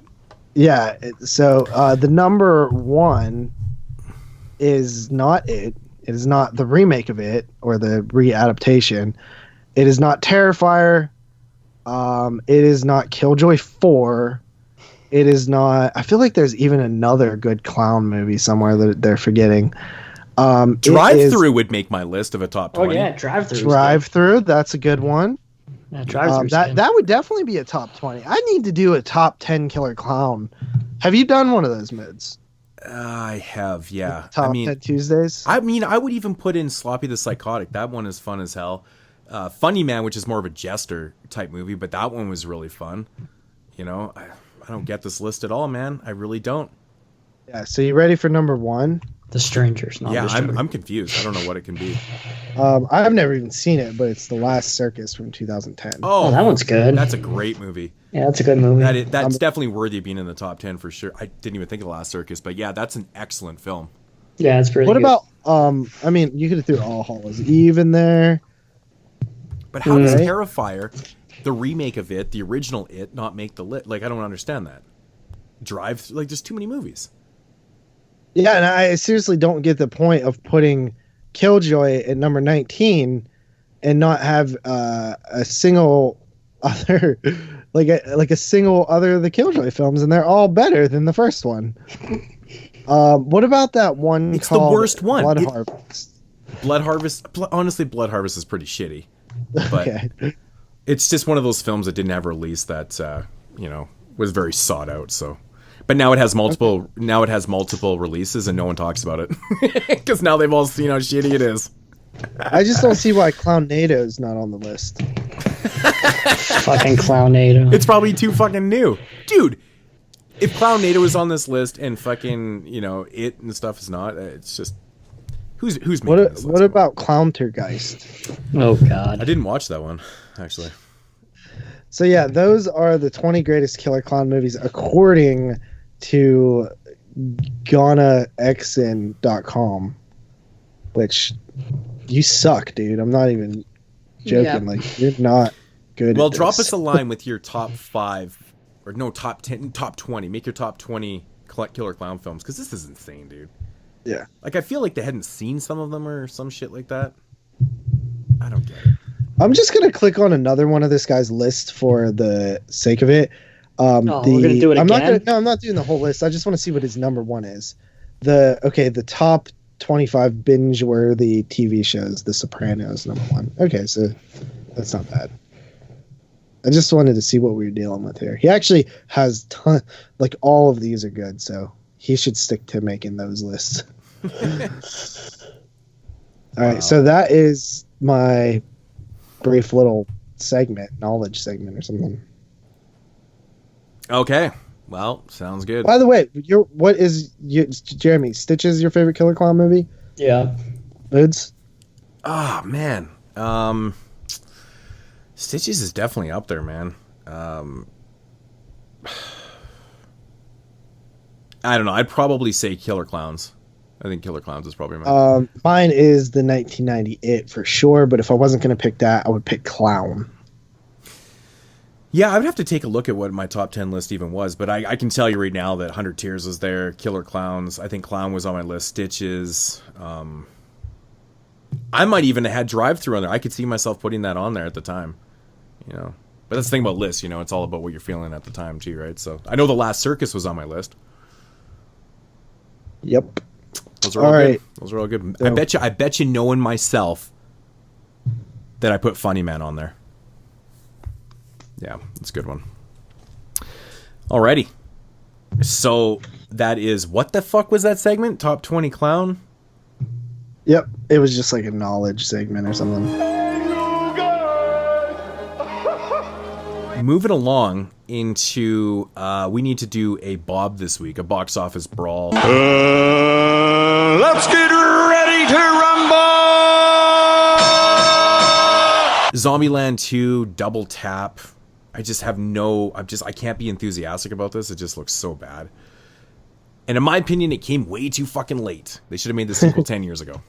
So. Well, that would have been before the last one or right after. It would have been the same day as the last one came out, so. Yeah, well. Zombieland is only 10 years old. Is it really? Okay. So, yeah, I remember seeing it in the theater too, actually. Me too. But I thought it was older than that. Holy shit. But you guys get the point. It should have came out a long time ago. Mm-hmm. Jeremy. Yes. Pick? You can go first. 22 million. Oh, what the fuck? Moods. I was going to say 21, so I'll just stick with it without thinking too hard about it. I'm going to say 20. Fuck! That's not even fucking... How did I get to go second? That makes no sense. Well, you should be going first because you won the last one. I don't know. What are the totals? Like, what's going on? I have no idea. Well, we decided we've been doing some behind the scenes, but we kind of didn't update it, so we're just going to go with where we left off, which I believe I'm ahead of Moods by 1 point.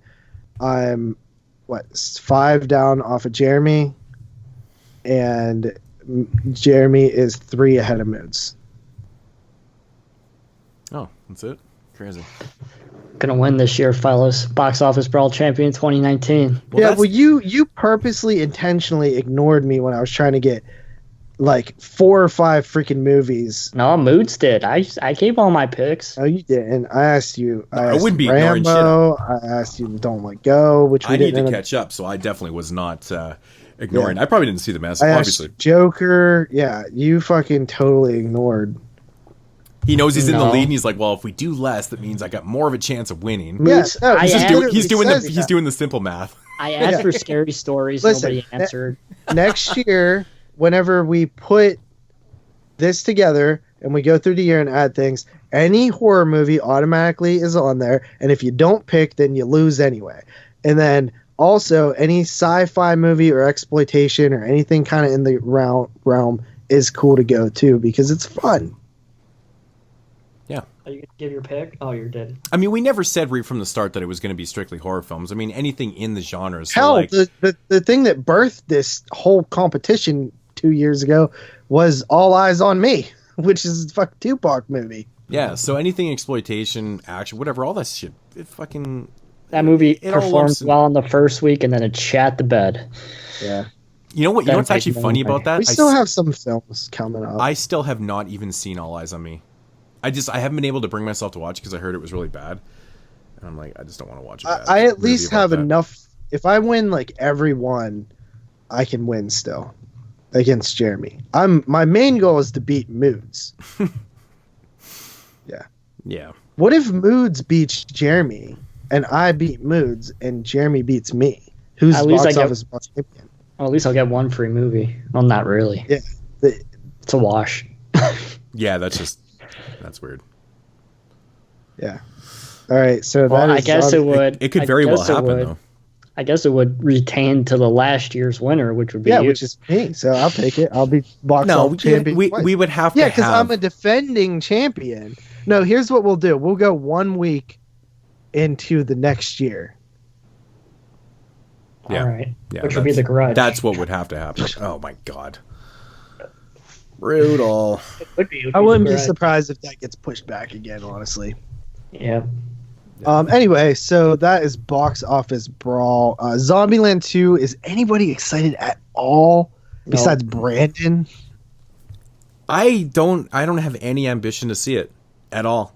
I really don't. Do you man. like the first one? I do like the first one. I didn't think it was like phenomenal. We could but it have was did kind of funny. Zombieland 1 and 2 instead of... I just feel what they're going to do. Non-exploitation. I can already feel that they're going to rehash a bunch of jokes in this film. It's going to be that type of sequel. That's my prediction for it. They're going to rehash a bunch of shit, and it's just going to be whatever.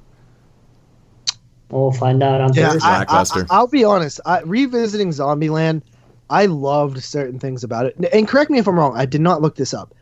Was Zombieland a 3D film when it came out? Because I No. swear that movie shot. I don't to be think so. 3D film. No, it wasn't. Are you freaking serious? No. This is straight Mandela effect right now. Because like I swore that thing was a 3D movie, Wow. and it came out in the time where everything was a 3D movie. Like, dude, it just had to be. Oh, I get to see House of Wax in 3D in 2 weeks, which is well, it was actually shot in 3D, I think. Yep. dude. That was Moods, not me. Fucking this chair is getting so old. All right, well, yeah. So that's Box Office Brawl. I am the devil, and I am here to do the devil's work. They will say that I have shed innocent blood. What's blood for, if not for shedding? I like to dissect girls. Did you know I'm utterly insane? Have you checked the children? What do we do? Why don't we just wait here for a little while? See what happens. Alrighty, getting into the dub portion of the show, which is the What We Watch segment. All right, guys, who wants to start us off this week? How about Jeremy starts us out? As always. Let's get the turd out of the way. One of the worst movies I've ever watched from the year 2003, given to me by good old Mikey Fisher. And I just want to say right off the bat, you know what, Mikey Fisher? I'm sick of this bullshit, okay? You promised me you were going to give me some good movies this time around. It's been a 4-month break. It was nice. I didn't want to commit suicide, and I was actually watching some okay films. Instead, he gives me a movie called Cracker Jack from 2003, and this movie has a lot of slang in this film, a lot of African American slang that I'm not too adept to, so I had no idea what the fuck was going on in this movie. And this movie's directed by a white guy, by the way, if you would like to call a wigger, and I have no idea. This movie really doesn't have any plot. Basically what happens is this is a white guy, and he calls like 5 black people niggers, and they beat the shit out. Dude. It's true. He used hard R's there, man. Is that how he says it in the movie? He actually says the hard. Okay. Okay.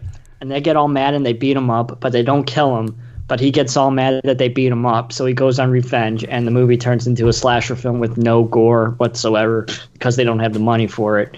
And along the way, we have a woman giving a blowjob to a dead person, and some for shizzles my nizzles, and for seizing my dizzy, and a whole bunch of other do you know what I am saying kind of words.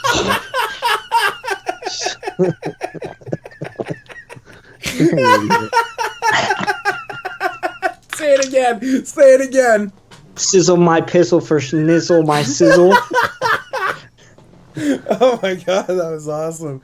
Oh, I could listen to you talk like that all night. That's too funny.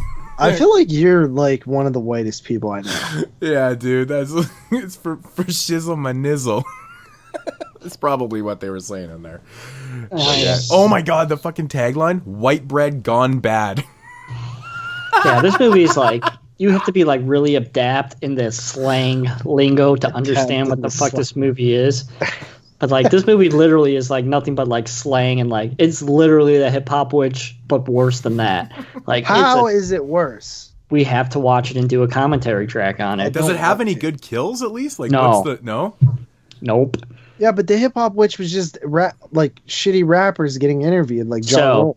A guy gets drowned, and he dies, and he comes back to life. This has already sounded better than the Hip Hop Witch. Once the woman blows him, he comes back to life through the power of the blowjob.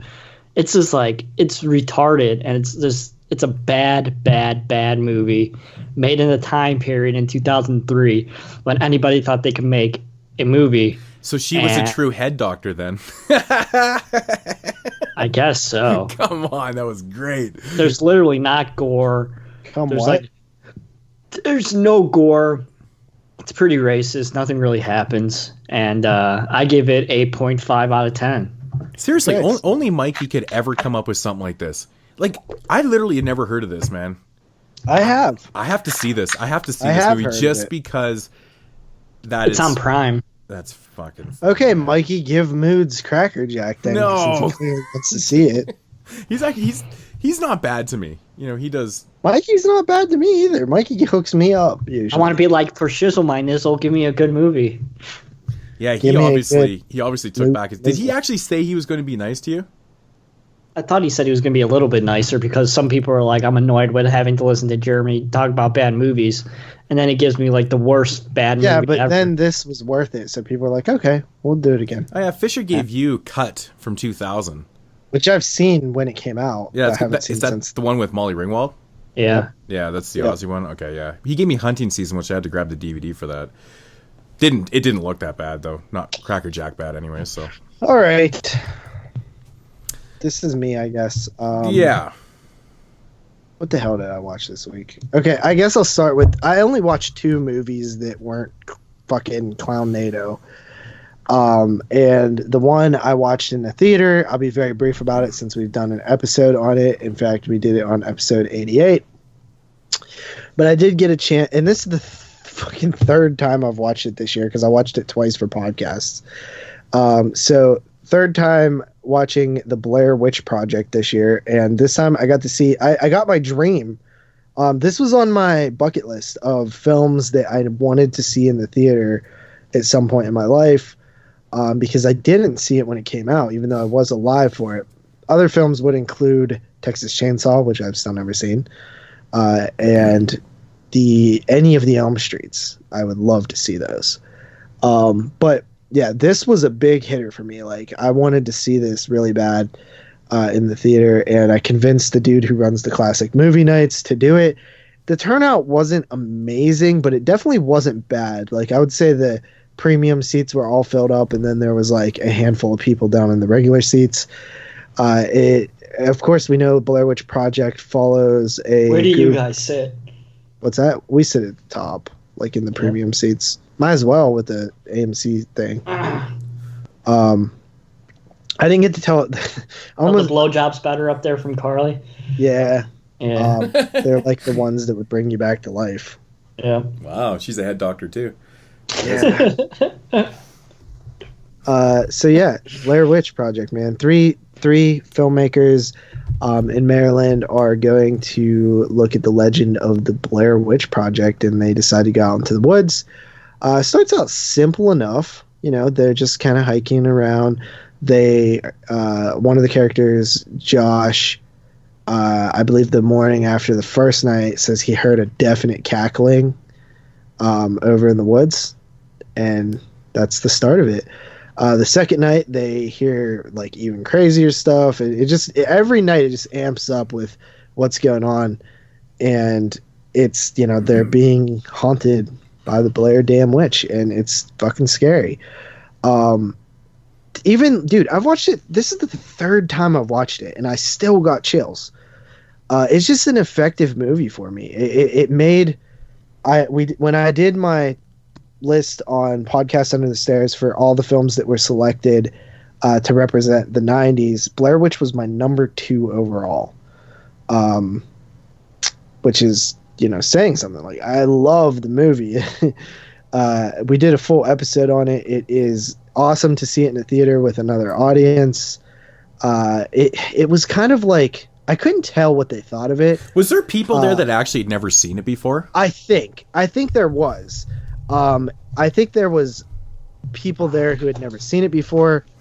I honestly wouldn't say that. I don't think anybody that was there was like a fan.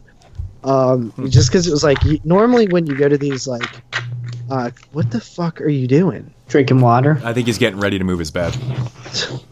Drinking water. Okay, well, thank you for. I know, right? He's like, know that. It sounded like he purposely went right up to the microphone just to like crank that lid. Yeah, this is him. Right? Jeremy's back. Dude, I have a water bottle. I don't have to fuck with. I got a Beetlejuice water cup here. But what the fuck are you doing now? I'm doing nothing. I'm sitting here. Anyway, so I don't think that really anybody was fans because, like, okay, I saw American Werewolf in London. I want to say it was last week, and like, there's people in there like getting excited for it before it starts showing and like talking about. You can hear people talking about it, like it's one of their favorite movies ever. I didn't hear nothing for Blair Witch. Like, when I was leaving, I saw a couple of people like down bottom, like talking about it, like a little bit, like talking about like how it was, I guess, released, like how there was a documentary and stuff that came out on the Sci-Fi Channel. So that was cool. So that was like maybe like the one fan in there. I think that people found it funnier than expected. Like, some of the stuff that the characters are saying early on in the before it gets like too serious, where they're like kind of bickering and stuff like that, and like I think people found that actually more funny. Oh, and fucking Mary Brown or whatever, the old lady, that they found her a little funny.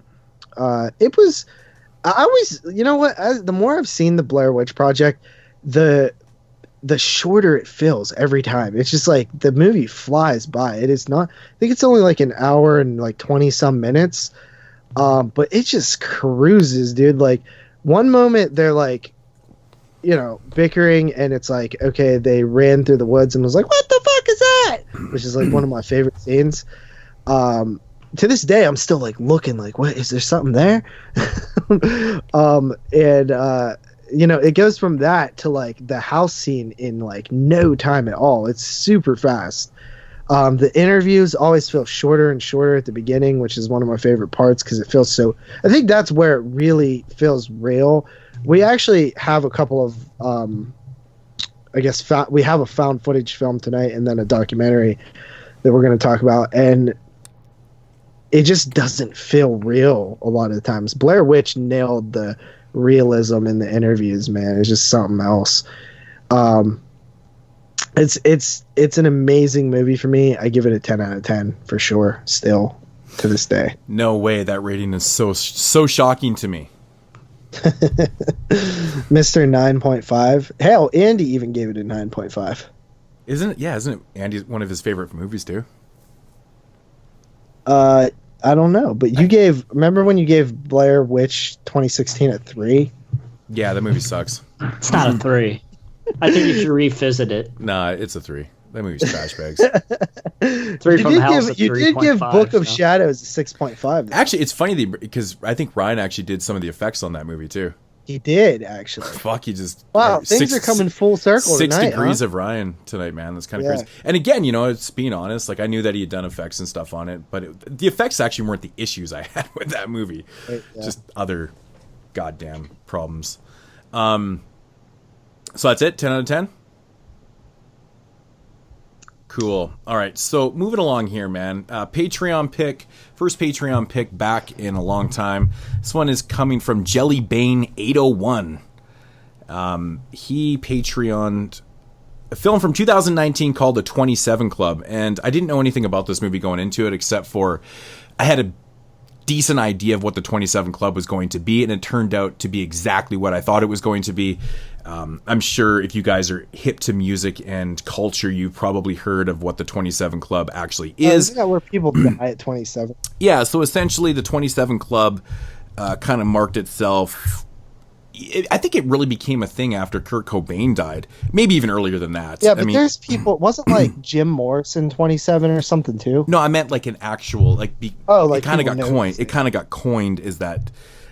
Maybe, you know, something like that. But it actually started, I mean, the history of the 27 Club actually starts with a cat named Robert Johnson. Now, Robert Johnson was like a blues player from like the 30s and stuff. And this is real life, right? So Robert Johnson was a blues player and he wasn't really good. You know, he wasn't actually the greatest guitar player out there. And so the legend is about Robert Johnson, and this is where it comes into play with the movie. I think they actually even mention Robert Johnson's name in the film, but the legend is with Robert Johnson is that he disappeared, you know, for like a year or something like that. And he came back playing the best guitar ever. And the rumor was, or the legend was about Robert Johnson is that he sold his soul to the devil to become rich and famous. And so that kind of plays into this whole idea of the 27 Club. And then, of course, Robert Johnson in real life was actually murdered by a bartender. He poisoned him, and he ended up dying like 3 days later and stuff like that. So jump forward to like the 60s when Brian Jones dies from the Rolling Stones. His death was ruled very suspicious. A lot of people think he was murdered. He was found floating in a pool, but he was 27. Jump into Jimi Hendrix and Jim Morrison, Janis Joplin all died within like a 3-4 year span. They were all 27. Jump into the 90s, Kurt Cobain. Then you got, and of course, recently Amy Winehouse. But the interesting thing about all these people is that they were voices of their generation. And that's where this legend kind of has this real nasty and very interesting appeal because they really did. Freaky Taz on the list. Yeah, that's crazy. But like all these people were definitely voices of their generation and were, creating something very special. And it is very interesting that all these people died at 27. Hey, Anton Yelchin was 27 as well. Yeah, there's a bunch of other artists and stuff that died at 27, but specifically these are some of the biggest names ever, and people still talk about these people every single day. I mean, if you're not familiar with Amy Winehouse, you probably know the name, but she was absolutely an amazing artist. I love her music. She was so crazy awesome. Yeah. It's such a fucking shame that she died, man, because she was Watch the documentary. It's really good. I did. I'm a big fan of Amy Winehouse, man. I think she's I like fucking Amy amazing. Winehouse too. Absolutely amazing. It was such a shame when she passed away and stuff. So yeah, this whole 27 thing is crazy, and conspiracies come with all these deaths. Like Kurt Cobain there's been multiple documentaries about how he was incapable of killing himself. He was overdosing, blah blah blah.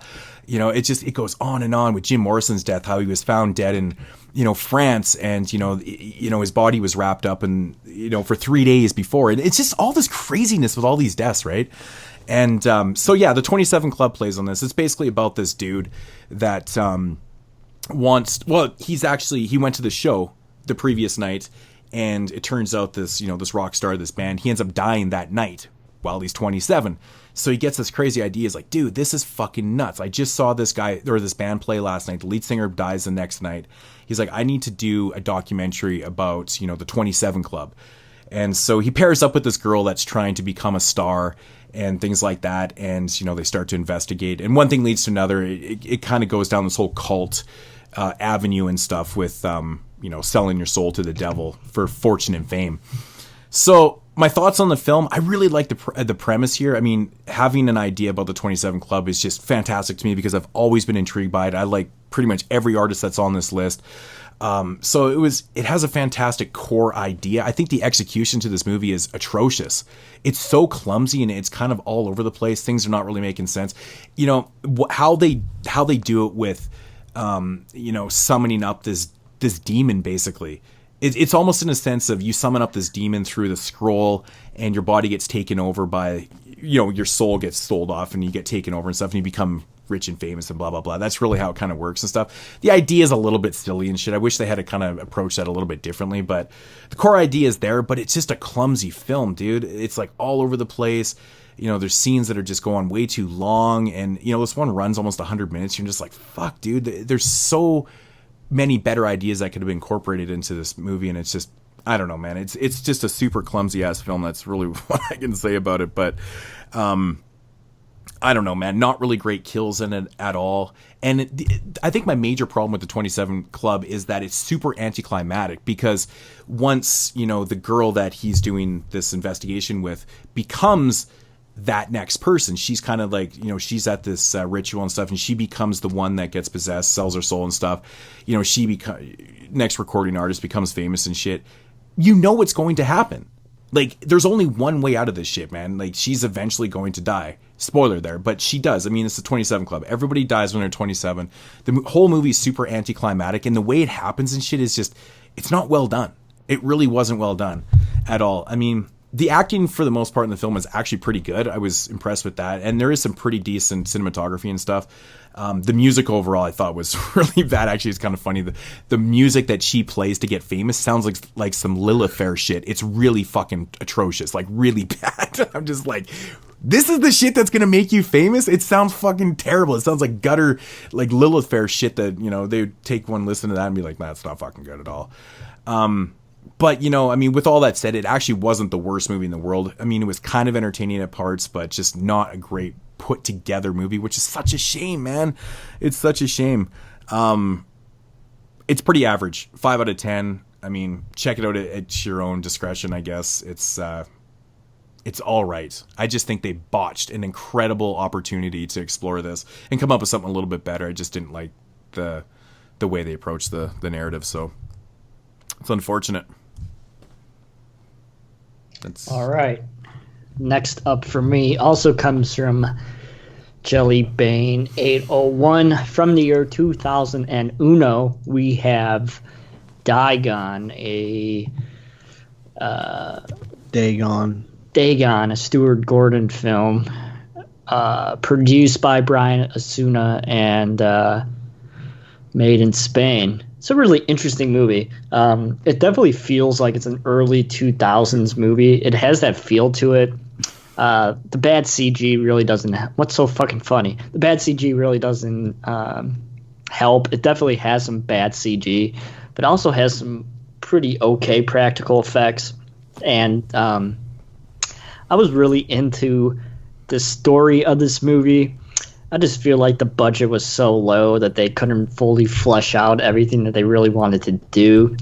I feel like if they had a big budget that allowed to do like really good practical effects, this movie could have been pretty interesting. Like I said, I was digging the idea.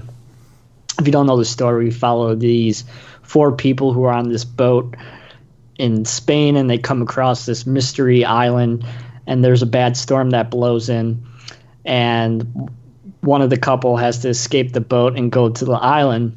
And when they get to the island, they realize something weird's going on with the residents who live on this island.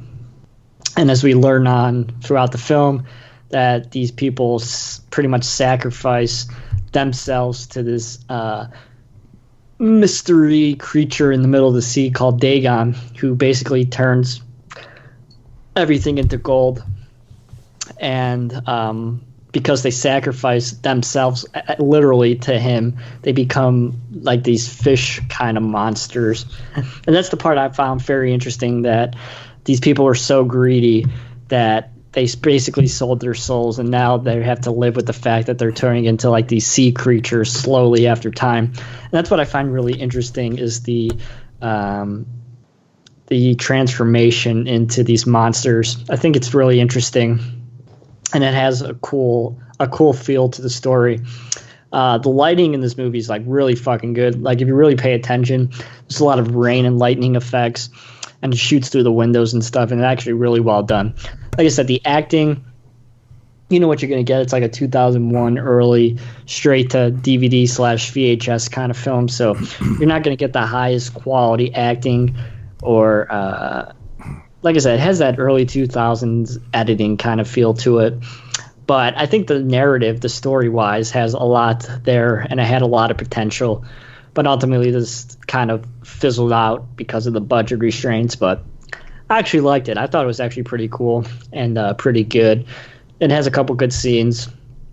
And I liked it. I've never seen it before. I know people have talked about it and stuff like that. And I dug it. I know Rob from George is a pretty big fan of it. I have the Vestron. Do you have the Vestron?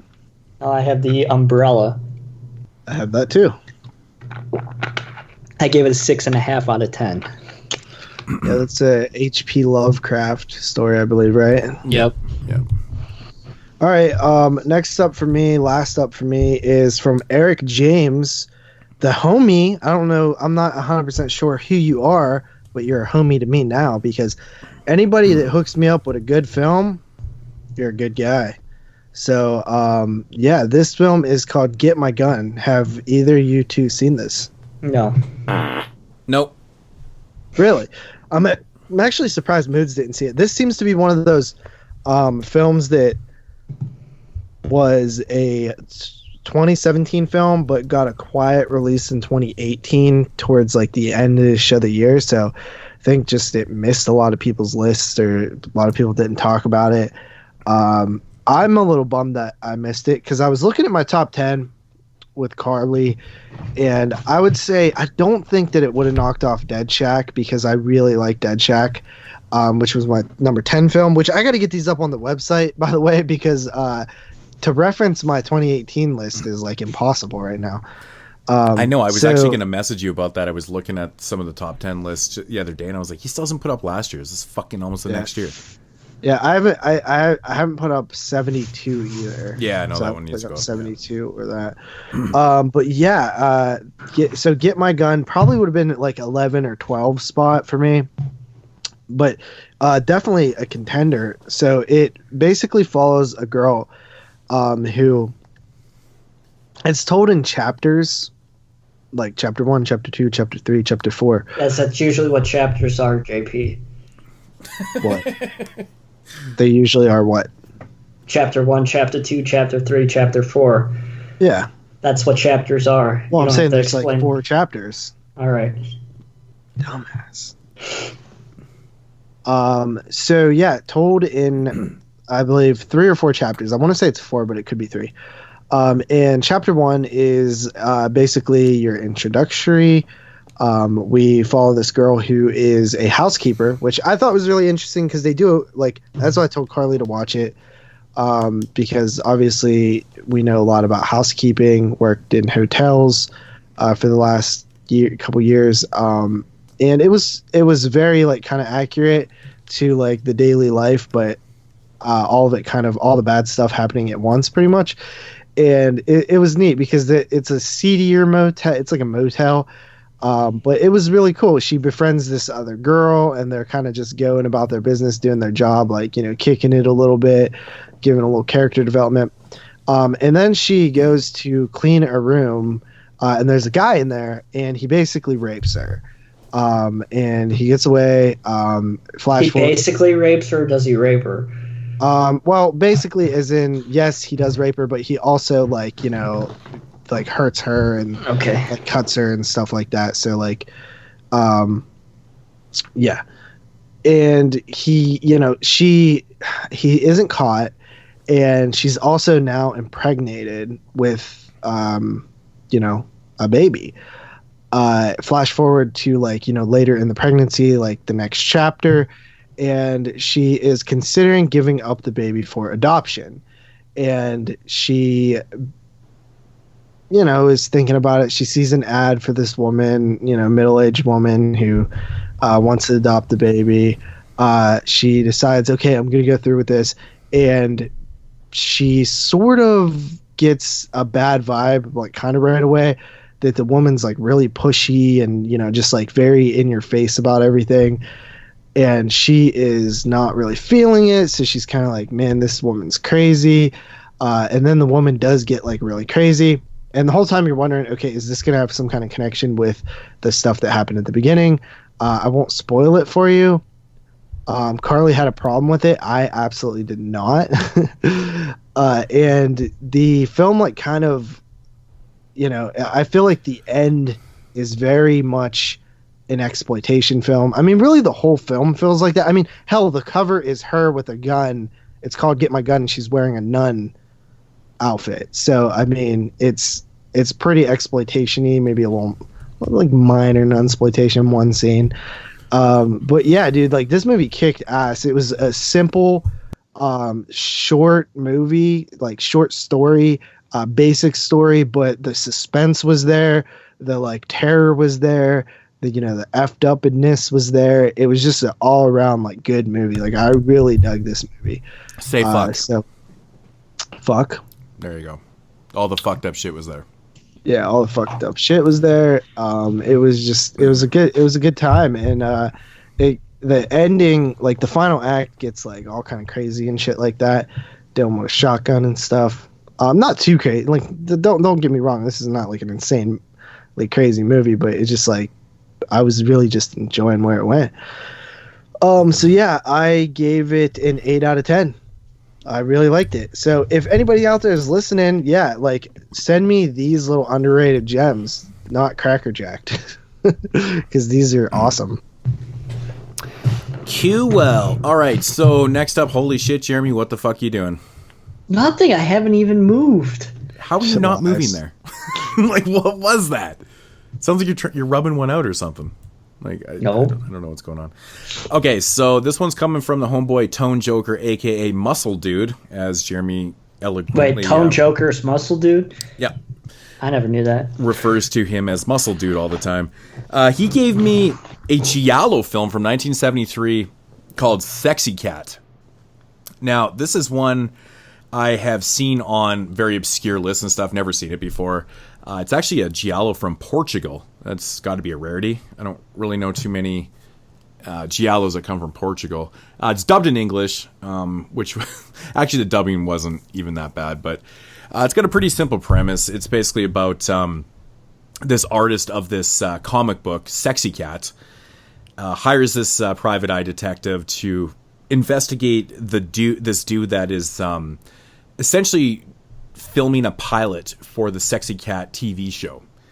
And of course, you know, the detective takes the job because he feels that this artist feels that he's been fucked over and, you know, he kind of stole his idea for the Sexy Cat pilot and shit like that. So he wants, I don't know. He doesn't really say what he wants. He just wants to investigate him.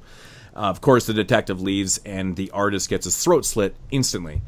And then sure as shit, you know, everyone that's associated with, and then next thing everybody that's associated with this pilot starts, you know, winding up dead. They get picked off one by one. So of course this detective is very enthralled in this, and he's like needs to figure out what the fuck's going on. So my thoughts on this Giallo, it's a very straightforward type Giallo with, you know, it's got all the bells and whistles of Giallos and stuff. It's just, it doesn't really stand out. I can see why this one hasn't really made its way to physical media and became a little bit more popular. It's very standard kind of run-of-the-mill stuff. There's not really a lot of craziness to it. You know, the overall soundtrack in it, which that's kind of a big thing in Giallos. I like that, you know, real kind of, you know, sensible and, you know, soundtracks that fucking just stand out. And this one's really bland and shit like that. But the detective is kind of the standout for the film. He's kind of sleazy. He kind of reminds me of Maxwell Smart from Get Smart. You know, he has that type of mentality, but he's kind of sleazy. He sleeps with all the women and shit like that. And I kind of like that character. But overall, you know, it's very straightforward. I figured out exactly what was going on. Unfortunately, from one scene in the film, it was about halfway through, he goes to, you know, talk to these people about, you know, these murders and stuff like that. And I just instantly just dawned on me who the killer was. I'm like, it has to be this person. This is crazy. If they gave that away in the scene, I'm like, that's kind of bullshit. So it's definitely not written all that well and stuff, which is kind of kind of sad a little bit because that's kind of the whole point of giallos is the big mystery. You're not really supposed to figure out things.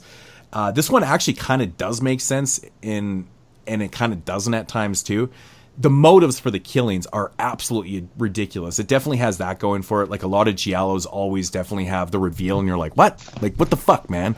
Like, that's ridiculous. That one definitely has this. It's not as sleazy as I would like it to be, though. I mean, you sleep with women and shit. It's not like overly sleazy. There's long extended scenes with not very good kills. There's a kill in the film where the killer puts a snake into this woman's apartment and the fucking scene goes on for like 8 minutes. Like, literally, she's going around doing all her shit in her house, and the snake's kind of, like, slithering around and shit, and it finally gets her after, like, 8 minutes. I'm like, really? They padded the time? Well, if you don't like scenes that go too long, I'm sorry to tell you. Oh, no, we'll get to that. But, yeah, this movie only runs, like, 85 minutes before the credits or something like that, so it's not even a long giallo, but there definitely is scenes that go on way too long in this. So I'm like, they're padding the time hardcore. Yeah, the kills aren't that great and stuff, and, you know, the resolution, I mean, the reveal and shit is like, what the fuck, dude? That's why he's doing the killings. It's so lame. It's pretty lame. But actually, the movie overall is kind of entertaining, even though it was not really the greatest written and stuff like that. Kind of run-of-the-mill stuff, but I would like to have seen more sleaze and kind of amped up with the kills and stuff. I probably would have made this movie a whole lot cooler, but I did like the premise of the comic book character, the sexy cat character and shit. I thought it was really interesting. I haven't seen that in a giallo before, so that was kind of a new take on, you know, the giallo genre and stuff. But, you know, there was moments in this film, too, where even the cinematography was, like, out of focus and shit. And I'm like, really? Like, that's... You know, these movies are generally very stylistic and kind of well done and stuff. You know, like you're losing your cinematography like that. It's, you know, whatever. But overall, not a bad film. If it wasn't for the detective and his kind of get smart shit, though, it kind of probably would have been a miss. But I'm coming in at about a 6 out of 10 on this one. It was decent for what it was. It could have been a lot better, though. So that is Sexy Cat from 1973. Definitely a very obscure giallo. And that's going to do it for Dub. Dubs.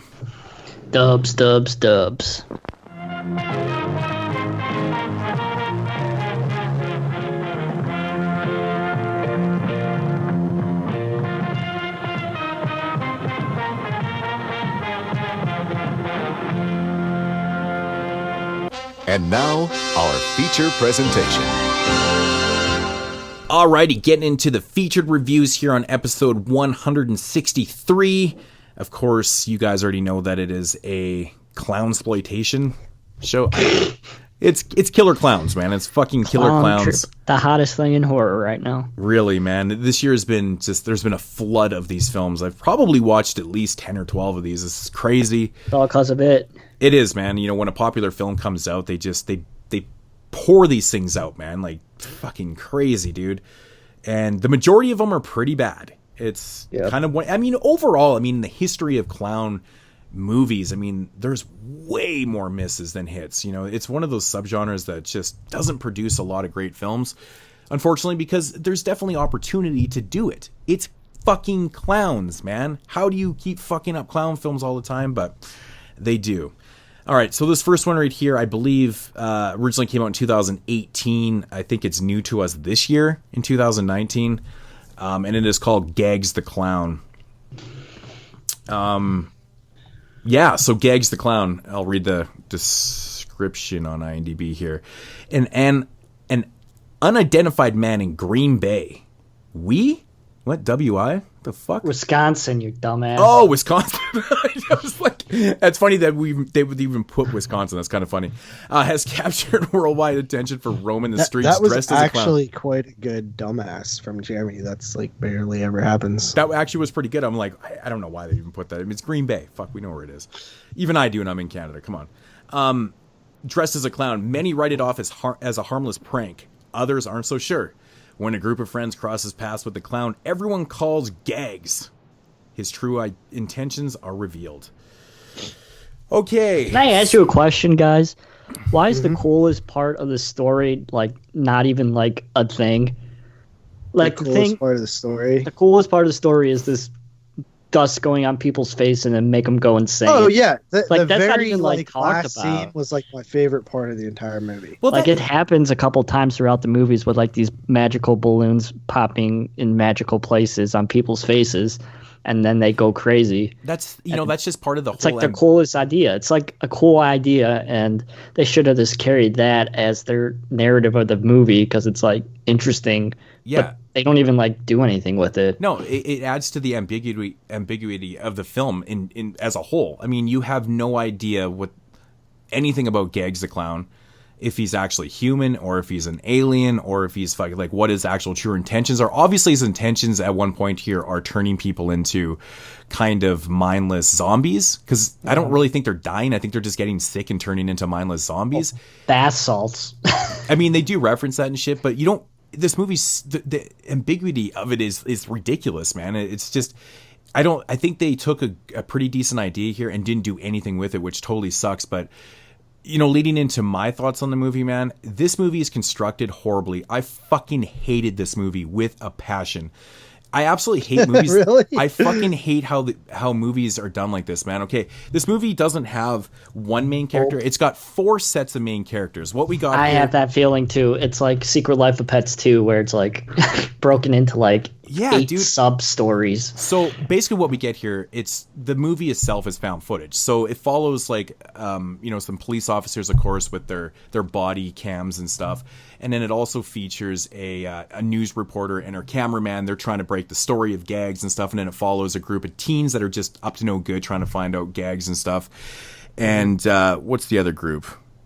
The crazy guy on Facebook. Oh yeah, and then the fucking podcast host, and he's out to this dude. That was the joke at the beginning of the podcast. The podcast host was the fucking worst, dude. It was so fake and just didn't feel realistic at all. Like, dude, you're gonna be peer pressured into shooting a human being after the cops told you that, like, hey, we can't do anything because he's not like breaking any laws or anything. Mm-hmm. Like, dude, get out of here. Like, it's just like. It's dumb. Like you must believe your audience is stupid to try to pull that off and to try to make that like a defining moment of the film where I guess this right-wing guy is like he's not really that fucking hardcore at all, and he has to like he's peer pressured. Like, it's ridiculous, dude. Well, that's the thing, man. They're definitely a social commentary in there, and they got a little bit political in this too, which I don't even want to get into. It was all bullshit anyways. But yeah, this guy's character he's just a phony fucking, person in media, and things like that. He's phony as fuck, right? But the whole structure of this film follows these 4 groups, and of course it's all type found footage and shit, and it's really, really fucking choppy. It goes back and forth between all these main characters through the majority of the film. It really is, but the thing is, it's not entertaining though. That's the major problem with this. Yeah, none of the groups. And honestly, dude, like when you were watching it, were you like, oh, this totally could have potential? Like, this is a cool idea. Honestly, like I said, though, the idea of Gags the Clown is here. They don't even explore the clown much. We get so much of these main characters and not enough Gags at all. We don't even really see Gags until pretty much the last scene in the film, besides these odd balloons and stuff like that. But they don't really do anything with that. They don't tell you. They don't get into exactly what these intentions are. They don't tell you shit. It's all about these characters and trying to find Gags. And then when it comes down to that's probably the best scene in the film. But what the fuck, man? The whole ride there is not entertaining at all. All these characters fucking hate. Here's another thing, it's not even funny. It's supposed to have funny parts in it. It's not funny. It's actually more annoying. Like you said, the podcast guy of the right podcast, that was the joke off the top of the show and stuff, of course. But I mean, oh my god, dude, it's just a frustrating watch through the whole thing. I'm like, this thing better come to something. At one point, they do actually mention, something about killer clowns from outer space, and that's essentially what this movie kind of is. It's kind of it's either a homage to killer clowns or just a blatant ripoff in a sense, because in a sense, killer clowns are harvesting humans and stuff like that. Maybe that's what Gags is doing with his zombie powder. I don't fucking know, because they don't explain any goddamn thing in this fucking movie, and that's frustrating. Because I hate when they take good-ass ideas and they don't do shit with them. This movie sucks a big fucking dick. I hated it. Fucking hated this movie. I didn't hate it nearly as much as you. I didn't hate it as much as you either. Oh, it was awful. I thought it was like, not average. Good. I actually thought it was not good. Like, I remember finishing it and I was like, that just wasn't good. And it aesthetically, it looks like it has somewhat of a budget to it. You know what I mean? Like it looks like it has, even though it's shot found footage, right? Yeah, the acting is not bad. Good. Yeah, absolutely. I hated the newswoman is bad. Though, I hated the writing. She was terrible. I just hated the writing.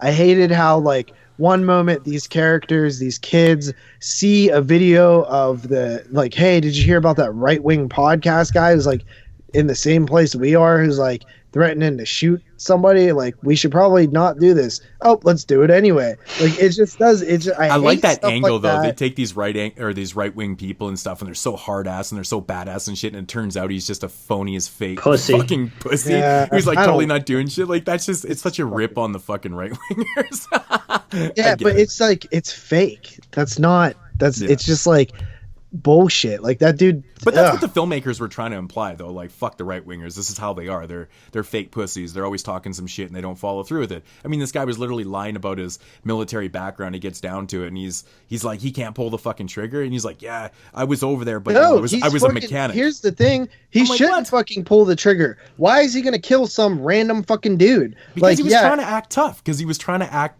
fucking tough. That's not tough. That's stupid.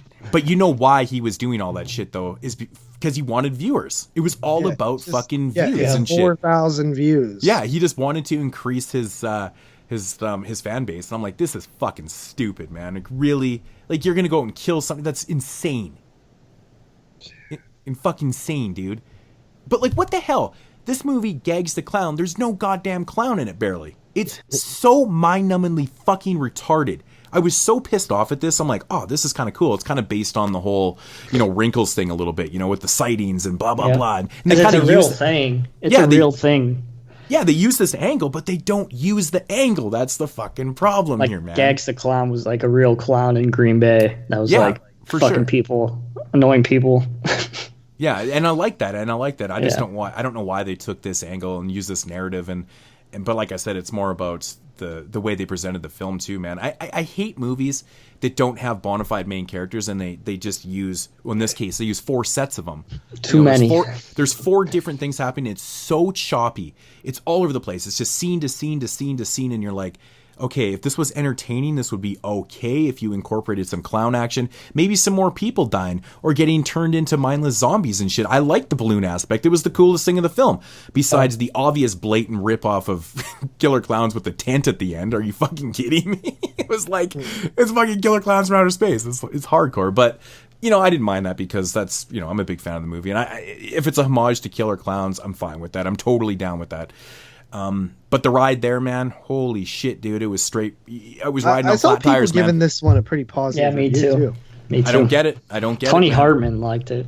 I was super stoked for this. I'm like, this is awesome. They made a movie about even the poster kicks ass. Dude. Yeah, the poster's cool. It's funny. I actually have that written down. One of the coolest things about this is the poster art. Yeah. Christian's seen this. He gave it a 1.5 out of 5. So. Yeah, man. Smart. I wouldn't be surprised if Donanelli gives it a 9.5. Yeah, right. I don't get the like for it though. I mean, the love for it. I mean, it's just. Well, even fucking Dustin Baker gave it 4 out of 5. 4, yeah, I saw anything. That. Yeah, that's funny. Yeah, and he hates everything. 4 out of 10 is still pretty shitty. No, he gave it 4 out of 5. Oh, he does out of 5? What? Well, no, it's Letterboxd, dude. It's Letterboxd. Oh, fuck. You have to do out of 5. But still, man, I mean, in our rating says that's 8 out of 10, dude. Or 8.5. Oh, no, I know. I'm with you. That's what I'm saying. That's really... I mean, I guess each to their own. I mean, I can't judge their opinion if they liked it or not. I mean, I just think it was an atrocious movie. I just think it was really fucking bad. Like, it was more frustrating for me the whole time. You're hitting the nail on the head with that. It is a frustrating watch. Mm-hmm. I was very frustrated watching this. It's one thing to watch a movie that has a pretty generic narrative, and shit like that. You're like, whatever, man. But when there's a decent core idea there and just nothing is done with it, I mean, for a fan, you're just like, well, that was a waste of time. Essentially, that's what you don't want to have happen. I felt like that with the other movie that we had to watch. You have to be kidding that you like this more than fucking Clownado. Not way more, but oh my god. See, it's crazy. Our taste is so different, man. I think this was trying to be, I don't know, man. I just wish they had just done something more with the story, man. It sucks. I feel cheated. That's not a good thing. It's not a good thing. Oh, well, fuck. Whatever. I mean, it's just another shitty clown movie to add to the basket of shitty clown movies. Yep. Yeah, that's true. All right, well, I mean, I got really nothing else to say about it. There's not really anything to say about it, to be honest. I mean... I agree. Jeremy, what do you rate this? I want to say, what kind of bad friends lets a friend throw up blood and be like, no, he's fine, it's nothing. Anyway, I had it at a 5, but I'll give it a 4.5 after our discussion. 4.5. I am 100% at a 4 on this one. Yeah, I give it a 3. Is that a Hall of Okay, Fame? so no, it doesn't make Hall of Fame, but I wouldn't be mad if it did. I'm actually a little bit surprised. See, this is one of those cases where, like, on the surface, like, it doesn't look that bad, but it's just so damn boring and so many missteps with script and like pacing and just all the stuff that you need to make like a movie like fun. It just doesn't have any of it. It's only 89 minutes. Yeah. Yeah, that's fucking brutal. All right. Hey, Wrinkles, I need you to come get these kids. Yeah, I got a child that's misbehaving. $30, come scare them. Moving along to another film from 2019, and it's kind of on the same premise. It's called Wrinkles the Clown. This is actually a documentary about... Okay, let me just say this. I knew nothing of this film going in. For the first 25 minutes, I couldn't tell if this was a documentary or a mockumentary. No, and it's I a was documentary. I had to look it up because I was like, is this a fucking... it felt like a mockumentary to me. Yeah. Well, I mean, it kind of does that a little bit, though, even halfway through. That's the point, because you don't know what's supposed to be real and what's fake, just like what the thing is trying to say. Yeah, it's just, oh my God. All right, so yeah, the Wrinkles the Clown story documentary. In Florida, parents can hire Wrinkles the Clown to scare their misbehaving children. I mean, the story is with Wrinkles the Clown, he created these videos and they kind of went fucking viral about him scaring children and shit. And I mean, honestly, that's a really amazing premise that it actually worked. He would go around promoting himself with stickers and stuff with his real life cell phone number on there. And then it just went ridiculous. It went super viral. People were, basically making YouTube videos about this guy, Wrinkles the Clown. They were making videos, filming themselves, calling him and shit like that. And, at one point in the documentary, they even say that he had over 2 million or something like that, emails and texts and shit. I'm like, that's insane. Mm-hmm. But the whole premise of Wrinkles the Clown was, he can be hired to scare your kids when they're bad and shit. And, that's actually a pretty interesting idea, making a living off scaring kids. Yeah, I agree, because it's if I had a local dude that do that, I would totally scare my little cousins.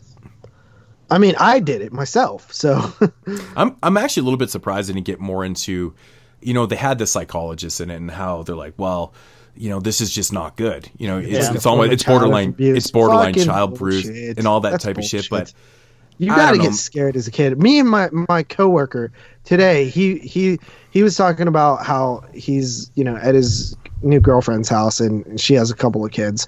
And he's like, yeah, you dude, at night, I'll throw on a mask or something and I'll scare the shit out of him. And I'm like, awesome, dude.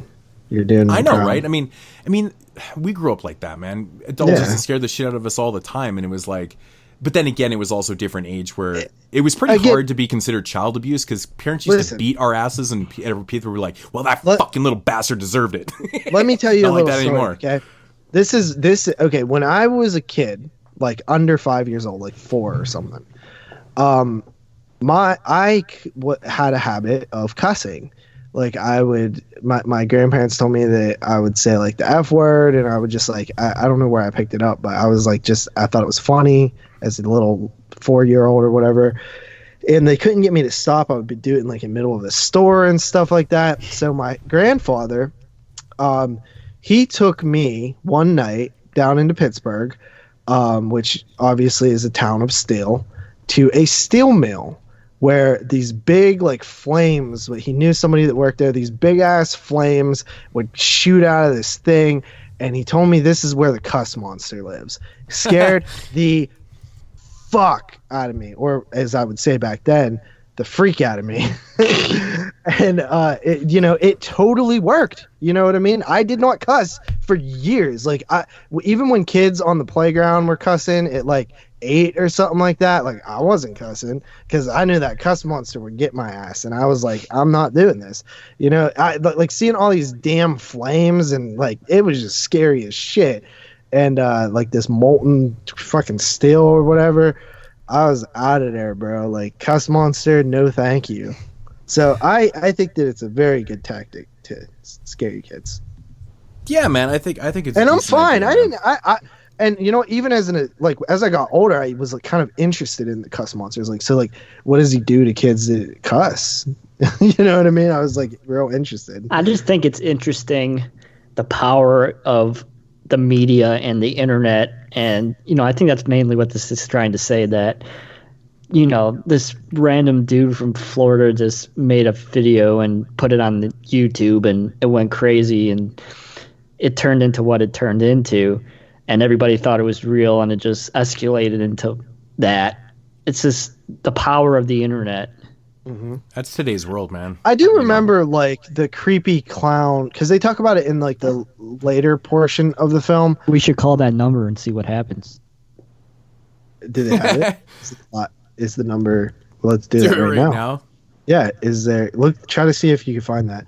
All right. But in the later portion of the film, they talk about like how people started copying, and it was like a big thing where they were arresting people. And like the funniest one was like where they were like, yeah, the clown like hides in the edge of the woods, and he like offers these kids money and candy to come into the woods. I'm like, Jesus. Yeah, it almost went viral in a bad way, and then he started getting a bad rap because you're like, well, Wrinkles, you're kind of the one that started this, and he was starting to feel bad if kids were going to actually get harmed and stuff. But I mean, what do you expect though, right? I mean, popularity just always leads to imitators, right? That shit is always going to happen. Yeah, so. You got it? All right, here we go. All Let's see if I got it right. Okay. If he answers, I'm going to fucking die. Yeah. I can't believe it even rings. You think it'd be busy? What if it's somebody lady who ended up with his number? Oh, come on, answer. At least have a voicemail.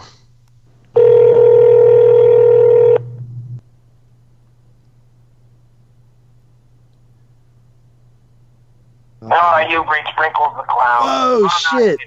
Call. Leave me a message, I'll call you back. Tell him it's 22 shots. 22 shots loves you, and fuck Jerry. That's dude, well, that was awesome. We just became part of the pop culture, man. Yep. But getting into the documentary, I had a pretty distinct idea in the first like 10 minutes that what we were seeing was most likely not the real Wrinkles. What? It just seemed, well, because if he's this famous and he's made a little bit of money doing this shit, I'm like, he's really living in a fucking motorhome, like in a small ass motorhome. I'm like, this doesn't make any sense. He wasted it all on strippers and booze, like most old 65-year-old clowns do. I just don't really like what they did here, man. It was just like a misconception of the Wrinkles. I wish they had to play this a little bit more straightforward. With the Wrinkles story and stuff. And I mean, splicing in all these little kids, showing their videos and talking about Wrinkles and stuff, man, just got so old, man. This shit is like 75 minutes long. And I was like, I don't give a fuck about these kids and their experiences with watching these videos and how they, they're relating to it and, and blah, blah, blah. It just, I really was getting super bored with this and shit. And then of course they get into the psychology thing and I'm like, oh my God, fuck. I just really wanted to hear Wrinkles talk. I understand him concealing his identity. That makes complete sense. totally respect that. But I wanted more from him, and we didn't really get the real wrinkles until about halfway through this documentary. And like I said, it's 75 minutes long. It was pretty disappointing to me, man. And I actually thought this documentary was pretty poorly constructed and was pretty bad, to be honest. I was very disappointed. I haven't seen a bad documentary in a long time, and this was probably one of the worst ones I've seen in a while. I didn't care for this at all. I thought it was enjoyable for what it was. I didn't think it was bad at all. I thought it drug a little bit, and I felt like it could have been streamlined a little bit more, could have been a little bit more like... I honestly don't like the mockumentary mixing. Like, if you're going to have a doc, just be a straight doc. If you're going to do a mock, do a straight mock. I feel like it blurs the lines. I just felt like it was pointless to do it in this instance. Like, why? Because we believed it, just like people believe about wrinkles. But the thing is, I was suspect on it right away. I'm like, this guy's living in a fucking van or in a camper van. This is crazy to me. I'm like, this can't be fucking real. I was questioning it right away. And ultimately, I was right. I was like, this doesn't make fucking sense. There's no way. And they never really did show, how he is living and stuff. They show him from a distance and in the dark, kind of one of those type of interviews and stuff. So I'm actually really curious. And that's what made me more curious. I'm like, I wonder how he actually does live. He's making that good of a living off this. Who knows? I feel like the weakest part for me was when they started with all the damn kid scenes. Honestly, I think it's overkill. I think it's more than half the documentary, them showing these kids in their videos and how they these clown masks and just YouTube and shit. I'm like, this fucking fat kid. I mean, that fat kid got so much airtime in this. I'm like, really? And I'm like, this is so fucking sad. He wants to do these kind of videos and shit like that over playing football. He's supposed to be 6'5". I'm like, motherfucker, get your ass on the fucking, the gridiron. I'm like, really, dude? Man. Like, should lose a few pounds. I'm sorry. Well, he was a fat kid. I mean, it's, it's a little big for his age. But, I don't know, man. I just didn't really care for this at all. I was very let down. I was super, super stoked to watch this too. I'm like, it's a documentary on Wrinkles the Clown. Awesome. Amazing. Did not like the structure. Well, it's definitely not like my 9th favorite horror film, Paradise Lost: The Murders at Robin Hood Hills, but... Well, that's the thing. There's so many good documentaries out there, and then when you watch so many good ones, it's like, really? Like, Wrinkles the Clown? I mean, the story's there. It was short enough that it didn't overstay its welcome too much. I don't know. Yeah. I thought it was okay. Well, that's the thing. I mean, I feel like most of this documentary is just filler. Do we really need all these kids talking about, their... See, that's how I feel about the next damn film. Yep. But so I don't know, man. I really was not getting any enjoyment out of this thing whatsoever. It just felt shitty too, like super low budget and like... The whole half the mockumentary shit was just like fucking... It felt super pointless to me. See, that's how I feel about the next film. I don't really get that. How do you not get it? Super low budget? It just felt shitty? It just didn't feel shitty. It is shitty. You think Clownado is more low budget than this? Yes. No. Yeah, feels like it. Well, they did a bad job with their money. Are you... Dude, there's like 10,000 special effects in the next movie. Like, yeah, so much. Ones that I could have made in my garage. Oh, give me a fucking break. There's lots of effort put into that shit. There's no effort. This is like one of the most poorly constructed documentaries I've ever seen. Dude, I don't know about like how much... And it's not even entertaining. Clownado, dude. Oh, come on. It seems like a classic case of like, let's write a super simple story and get it out to capitalize on this NATO phenomenon. Dude, and make it 150 minutes. 110 Dude, minutes there's like 60 straight minutes of like fucking nonstop action in that movie. There is. I mean, there's obviously some budget there because they use a lot. Anyways, we'll get into this. But anyways, Wrinkles the Clown, I don't really have anything else to say about it. I thought it was atrocious. Atrocious. Like, it might even be one of the worst documentaries I've ever seen. I swear to God. It was so bad. Okay, who rated... I guess Moods is first then. I'm coming in at a 2 out of 10. This is terrible. I'm at a 6. I'm at a 7. What the... Why? What's so enjoyable about this? It was just kind of interesting. I was interested in the fucking clown.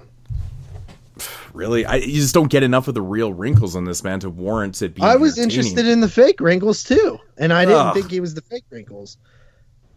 It's just the fuck. I just... okay. I just don't understand. Well, I mean, I guess we're gonna be polar opposites on a couple of Jeremy's these. higher than me, which is surprising. Which I don't understand. Like, really, like, Jeremy's all into these fucking, you know, these really well-made shit. Like, Wrinkles the Clown? Really? It's like one of the shittiest documentaries ever made. It's no Blair Witch, but I mean... It's interesting enough. See, that's the thing. I didn't find it interesting. I think just reading the synopsis, you're like, okay, that's the most interesting thing about it. There is one nasty-ass storm heading this way. Tornado touched down about 4 blocks away. This thing is bad news. I mean, it's evil. All right, so moving along. Another film from 2019, directed by Todd Sheets. We got Clownado. Of course, you know this was going to come out. Got to capitalize on the Sharknado films. Dude, that's fucking bent over for like 3 years now. Yeah, they are a little late on this one. Whatever.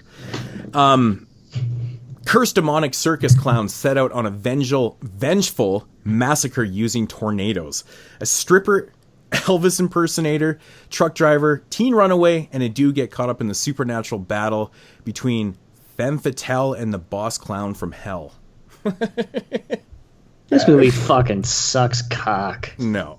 It's... Okay, here's my thoughts on the film. Now, I 100% agree that this movie runs way too long. It should not be 100 minutes.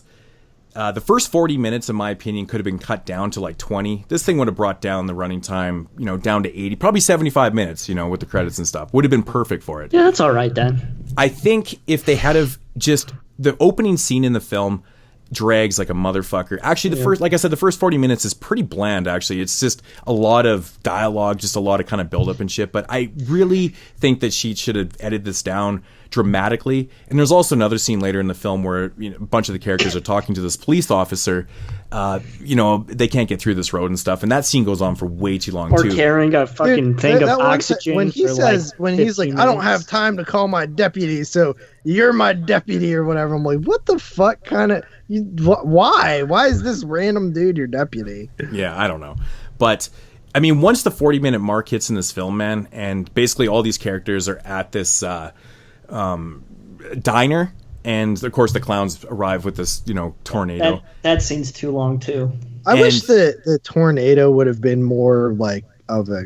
realistic? Like, no, not necessarily. I don't need realistic. I just need I wish it was more like clowns flying out of a tornado, stabbing people in the face. See, that's the thing. I was hoping it wasn't going to be that, and they were going to downplay the tornado, because to be honest, the tornado is exactly what I expected it to be. A film called Clownado. It wasn't. The effect that they used actually wasn't as cheesy and as bad as I was expecting it to be. But I'm glad that they didn't actually have the clowns in the tornado. It looks pretty shitty when that plane is in the sky, bro. Well, of course it does. It definitely does. But I mean, that's the thing. I was really hoping that they were going to avoid. Why would you hope that it wouldn't have the tornado as part of what the film is? It's just too long to have that type of scene. I mean, the effects would be super fucking bad. I think that would have been kind of fun. But no, I like the idea of them being able to travel. I mean, okay, so this tornado essentially kills these clowns, and somehow, which is not even explained, they gain the power to travel through the tornado. It's ridiculous. But I do like the idea, because the tornado just kind of shows up and they're there. And I'm like, okay, so we don't have to sit through these long, painstaking fucking bad effect scenes and shit like that. It's kind of over and done right away. Yeah, but it's not like the film is packed with good effects to begin with. I think the gore effects are fantastic. I mean, fantastic. All the blood looks like fucking water, dude. It's not fantastic, bro. Well, I think it is. It's my opinion. I think they're good, but they're not fantastic. Dude, the thing is, and there's a fuck ton of gore in this movie too, man. I mean, it's a typical Todd Sheets film. So that's what I was coming back to saying. You know, it's a low budget film, but I mean, for what he did for, I don't know what the budget is. It's probably nothing. $8. I mean, it's kind of like what they did with Bone Hill Road and shit like that. I mean, I like Bone Hill Road way more than this. See, but you know, honestly, man, the last like 4 or 5 Todd Sheets films have been pretty good, man. Like, honestly, pretty decent and shit. This is definitely my weakest film that he's made out of the last 4 or 5 and stuff like that. I mean, like I said, the editing really hurts this film. I think if it was 75 minutes, tightened up, I think you would have had a lot better film. Forget 75. If this was 70 minutes, I think it would have played so much more fun and been. The joke gets old, dude. Like it's just not fun at a certain. I was just flabbergasted why they pulled an Ed Wood and didn't do another take of them going into that fucking elevator. By the time they're like, a tornado needs equal parts like hot and cold and up and down, and like if we get a fucking nitrogen, we could start. Like I'm just like, dude, this is fucking just dumb and. But that actually, them trying to take a hydrogen tank out of an office. It's like, that's actually the other scene I've written down. That one's too long too. But I mean, the idea behind killing the tornado actually kind of makes sense because that's how you would actually just extinguish a fucking tornado is by making it all cold and shit. I mean, but the idea is the clowns instead of the fucking tornado. Well, because I think the tornado might still be. I don't know. Maybe the tornado you would needs think to be extinguished. What is an easier thing to do? Kill a clown or kill a tornado? Well, in this case, it was kind of hard to kill the clowns because they were killing everyone else, to be honest. Yeah. I mean, they couldn't fucking kill them. So the idea is to extinguish the tornado. I just think the tornado is a super afterthought and it's just gimmicky. And it should have just been a killer clown movie if you're not going to have more tornado other than traveling thing. I would have rather had him travel in a super fucking fast little tiny clown car. That would have been funny. The tornado thing is gimmicky. It doesn't work. It seems like an afterthought. I don't think so. I think it's actually kind of fun, and I'm glad that they didn't overuse the tornado thing. They show them the clowns showing up from these tornadoes a couple different times. It's called Clownado, though. Like you expect. Well, that's because of the curse. I don't know, the fucking curse that's put on. I don't know. I mean, there is definitely some narrative. Yeah, there's issues tornadoes here. all over the cover. There's 3 of them. This is misleading. Yeah, it looks like a sci-fi film. Every sci-fi film cover is misleading. Fuck, it's never what's in the film. Let's face it. But yeah, I mean, I actually thought the clowns looked pretty cool in this film. I thought the gore was okay. No. I would have liked a little more. Was okay. You said the gore was fantastic. I did. Get your shit right. Okay. Well, I stick by it. And that's what I always do. I don't fucking bullshit. I think it was really good. I actually really liked the female clown in this. She was kind of fucking like rugged and nasty and shit. There's a scene where she takes this gore and she rubs it all over her fucking naked titties. I was like, that's fucking awesome. I don't know. I just never seen that in a film before. There's a brutal, absolutely. Really? I have. It's a movie called Hostel 2. Okay, Jeremy, you love to watch intellectual films, right? And discuss intellectually, in intellectual ways. Like I was saying in the chat, dude, he does like his fair share of dumb shit. Like that. I know, but even though I named like 4 or 5 of them. But even though I know he hates this film, and you guys, but at least have a civil conversation about it. I mean, just state your points, right? You said you can't think of any other movie that did that, and I just named one. All right. Anyways, I thought that was actually pretty cool. There's a fucking terrible. Well, again, Jeremy, I mean, you do this a lot when we're talking about film. You're like, this movie fucking sucks, and you don't say anything to back it up. I'm like, okay. I said why it sucked. The scenes are too long, and I don't find the characters interesting. I'm saying that too, and I actually really enjoyed this film. I don't like the characters. I think the acting is shitty. Dude, we've discussed this a million times, man. I mean, these no budget type films and shit. Is it really appropriate to really judge the acting? He shoots too much coverage. That's the problem. We know what we're getting ourselves into. Actually, I think one of the worst coverage. Yeah, well, of course, but I mean, you can shoot fucking 3-4 hours for any film.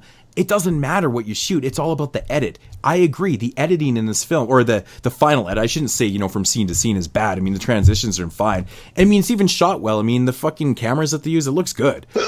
But the fucking final edit is the biggest problem in this movie, in my opinion. It should not be this long. I have no idea why you would ever try to expand your film to 100 minutes. Like it's I insane said to in me. my It's insane to me. Letterboxd review, it's insulting to me that you value my time so little that you expect me to sit through a almost 2-hour film called Clownado that has like literal dozens of scenes that I'm looking at like this could have been trimmed. There's literally nothing happening right now. Try watching this dialogue is nothing. This dialogue is fucking pointless too. Like it makes me want to not like the movie, which is fucked up because honestly, and I said it in the Fresh Cuts chat, I didn't think this film was overly awful. Like I could have totally, if this was 70 minutes, dude, I totally could have been like, oh, that was a fun little, low budget indie, like let's get the crew together and make a fun little clown movie. I'm not lying, man. This is the type of movie that I would love to recut. Just like send me over to Todd's house and be like, dude, let me recut this fucking movie for you. I'll take this out, take that out. I don't even know if he's the editor, though. You know what I mean? Like, I don't know. Yes, he edited, produced it. Oh, come on, Todd Sheets. Dude, Todd Sheets does everything. He produces, he does the effects, he does the directing, he does the writing. He does everything on his films. That's why I respect him, man. He's a fucking workaholic. But I mean, respect everybody, him too, everybody has misses. My time a little bit more. For fuck's sake! I'm just saying. You know what? I do respect that. I respect that because that's one of my biggest complaints with the film too. Besides the shitty ass Leanna Quigley fucking cameo in this film. God, she's atrocious in this, man. She's fucking so bad. I was and she's actually shown up in probably the last 4 or 5 Todd Sheets movies, but this particular cameo was really fucking bad, dude. I was like, oh man, I don't know. I was kind of getting a kick out of the Black Elvis thing. It was reminding me of Kool Keith because the whole Kool Keith Black Elvis thing. Character in the movie. It was kind of funny that they even put that in there, and I like the part in the film where I think it's the sheriff, and he's like, yo man, you're dressed. He says something on the lines of like, just tell people that you think it's Halloween because you shouldn't be dressed like that around here. I was like, oh, fuck. But it's super ironic, right? That a black guy would ever dress up like, you know, Elvis, because Elvis was a fucking racist. He didn't even like black people. Really? I find it so funny. Yeah, you didn't know that? Elvis was a super... I don't really know anything about Elvis. Anyways, he was a super racist, but I always find it funny when you see black Elvis impersonators. I'm like, why would you want to impersonate somebody that fucking hates you? Like, that's crazy. For the irony. Like I had a black super friend ironic, yeah. who used to dress up for Halloween in a KKK costume, and he was just like, "I'm taking the power back, damn it!" Oh my god, his name was Squeaks. But dude, actually, another part in this film that made me laugh. I mean, I didn't think it was really fun. I was like, I don't know, man. It just doesn't look good. No, it really even though he's black. I did like the scene in the diner where they kept calling the waitress Flo. Yeah. That shit was me. My name's not Flo, bitch. Man, I don't know if you guys noticed, but in that scene when she was getting killed outside, her fucking legs come wide open and you can like see her muff like coming down her fucking legs. I was like, are you serious? No, I didn't like see that could have been edited out too. I know it's just natural. If legs come open and they're female, I look. That's just what I do. But I was like, wow, that's a little bit too much. They probably could have definitely cut that scene out. If I was her, I would have been like, really? You kept that in the movie? That's fucking shitty. They kept everything in the movie. Exactly. Yeah, they did. I mean, we've established Good point, Jeremy. The edit they needs kept everything in the movie, including but I'm not going to hate on the it wrong elevator button when they're on the first floor and the door closes. Yeah, but I mean, to be honest, man, you know, there is a lot of action in this. I mean, probably way more than there probably should have been with the budget and stuff. But you know, lots of kills. There's definitely fun here. You want to know what the rating is on IMDb? Don and Nelly gave it a 4.5 out of 5. I know that. It's 7.2. Which 7.2. Yeah, I'm looking at it right now. I'm actually wondering how it got so high on IMDb. There must be how many reviews? Todd Sheets has a lot of accounts. 2,000. 2,000? No, it says 20. You're fucking kidding me. 1964. Well, user reviews on here says 23. Yeah, but if you go to the top, 1964. Yeah. I'm just saying. That's really insane. But Don and Nelly gave it a 4.5 out of 5. Yeah, but he's retarded. But that's like 9.5 according to our scale. That's insane. Yeah, but he's retarded. He gave Strangers a 2 out of 10. Yeah, but oh my god, that's fucking crazy. I bust Don's balls a lot, rightly so. But I love looking at his letterboxd. I am not joking. It's one of my favorite things to do. I just don't understand him. Doesn't make sense to me. Dude, he just loves entertainment value. This isn't entertaining though. To him it is, I guess. Well, to me it is. I had a fucking blast watching this, even though the first 40 minutes were a little bit tedious. If it hadn't have picked up the way it did, I was like, I don't know, man. But I had fun with this. It was definitely fucking way better than the previous 2 pieces of shit. Ugh, that was a bad double feature that night, man. Gags and Wrinkles. See, I was like hating you for picking this thing because like I was already, and it's only bored. because of the runtime too. Like I said, if this movie was 75 minutes, it would have been a 70, totally different story. Even 75, I probably still would be mad. No, I don't think it needed. I mean, it's a 70-minute movie. There's not enough action or story in here to be. There's lots of action. There's like 60 straight minutes of action in this. There's just, 60 straight minutes. Exactly. 60 but minutes. you have to have some fucking narrative. You can't just have action for 60 narrative. minutes. Yeah, there is no narrative. There is. There's a whole fucking it's a revenge story. It's a revenge story. You you could tell that whole thing in 30 seconds and it'd be just as impactful. I didn't say you couldn't, man. I'm not disputing this fact. You keep coming back to the excessive runtime and stuff. I'm like, I know, I agree. I'm 100% agreed in you. For sure. But there is a narrative. I mean, it's a revenge story at the core. I mean, the opening scene is insanely long. It doesn't need to be like that. But actually, there is one cool thing in the opening scene when she is being forced to kill her husband or whatever from these evil, or from the clowns, that she's part of this whole circus and stuff. There's actually an Evil Eye poster on the wall, and which is a Mario Bava film. And which got me thinking, I'm like, throughout the film, they have this crazy ass, fucking lighting scheme throughout the whole film, which, if Jeremy wasn't hating on the film just because of hating on the film, he probably would have noticed that, because he generally notices things like good lighting. Very Italian in lots of parts in this, man. Doesn't lots of make greens it and good. reds. What do you mean it doesn't make it good? Just because it's Italian lighting doesn't make it good lighting. But it was good lighting, though. The lighting was decent. Yo, fuck off! Shut up! You guys are just straight biased assholes right now. Well, I mean, it was actually very quite good. honest with this review. Like, I don't think I'm being a hater at all. Well, Jeremy's not being on. I mean, fuck, dude. He hated the movie going into it, and this is the review that we get. It's crazy. You can't have an intellectual conversation about a movie that you don't like. It's crazy. I just don't know what to say about it. Because you weren't paying attention to it, man. I was paying attention. You were hating the movie so much that you're just like... He was paying so much attention that he noticed that they didn't hit the right floor. Because, like, I wouldn't have noticed that. I noticed that. I don't notice shit. I was paying attention. Anyway. Whatever, man. I mean, as long as... I mean, like, how the hell is a little... To me, it was how the hell is a little person comes out of fucking person? That makes no fucking sense. When the midget's head get ripped off and they say "Pop goes the weasel," actually made me laugh out loud. It's so fucking stupid, but it's kind of funny. I don't know, man. Whatever. I mean, teacher. I mean, I didn't expect you guys to. I just wanted to watch it. That's why I said add the third one in there. I'm glad I did, because this is the only one that I liked this week. So at least there was something for everybody. You guys enjoyed Wrinkles for some odd reason. God, that thing was worse than a wrinkly dink. It's just so funny. I don't know. I mean, if I was gonna watch them again, I would choose Clownade over Wrinkles, probably, because I feel like once you see that, you don't need to see it again. I mean, you don't need to see this either, but at least there's like funny stuff. I beg to differ, man. I think people that are into these films, I don't want to use Don and Ellie as an example, because he's a bad example of everything. I guess, but I don't know. I think there's people out there that are going to find some entertainment value in this. Yeah, he gave that one like Giallo that we like hated. Like we all gave it like a 4. He gave it like a 10 or something. And then gave it a 9. And then continued to say that he schooled us on when he was on Italian Month. Yeah, he probably schooled me. I don't know shit about. I don't even. What episode was he? Oh, he's on the Bianchi. The Bianchi one. Yeah, that's right. In that Massacre. That was the third, and that movie sucked. Yeah, that was a bad one. He gave it a 9. He gave it a 9.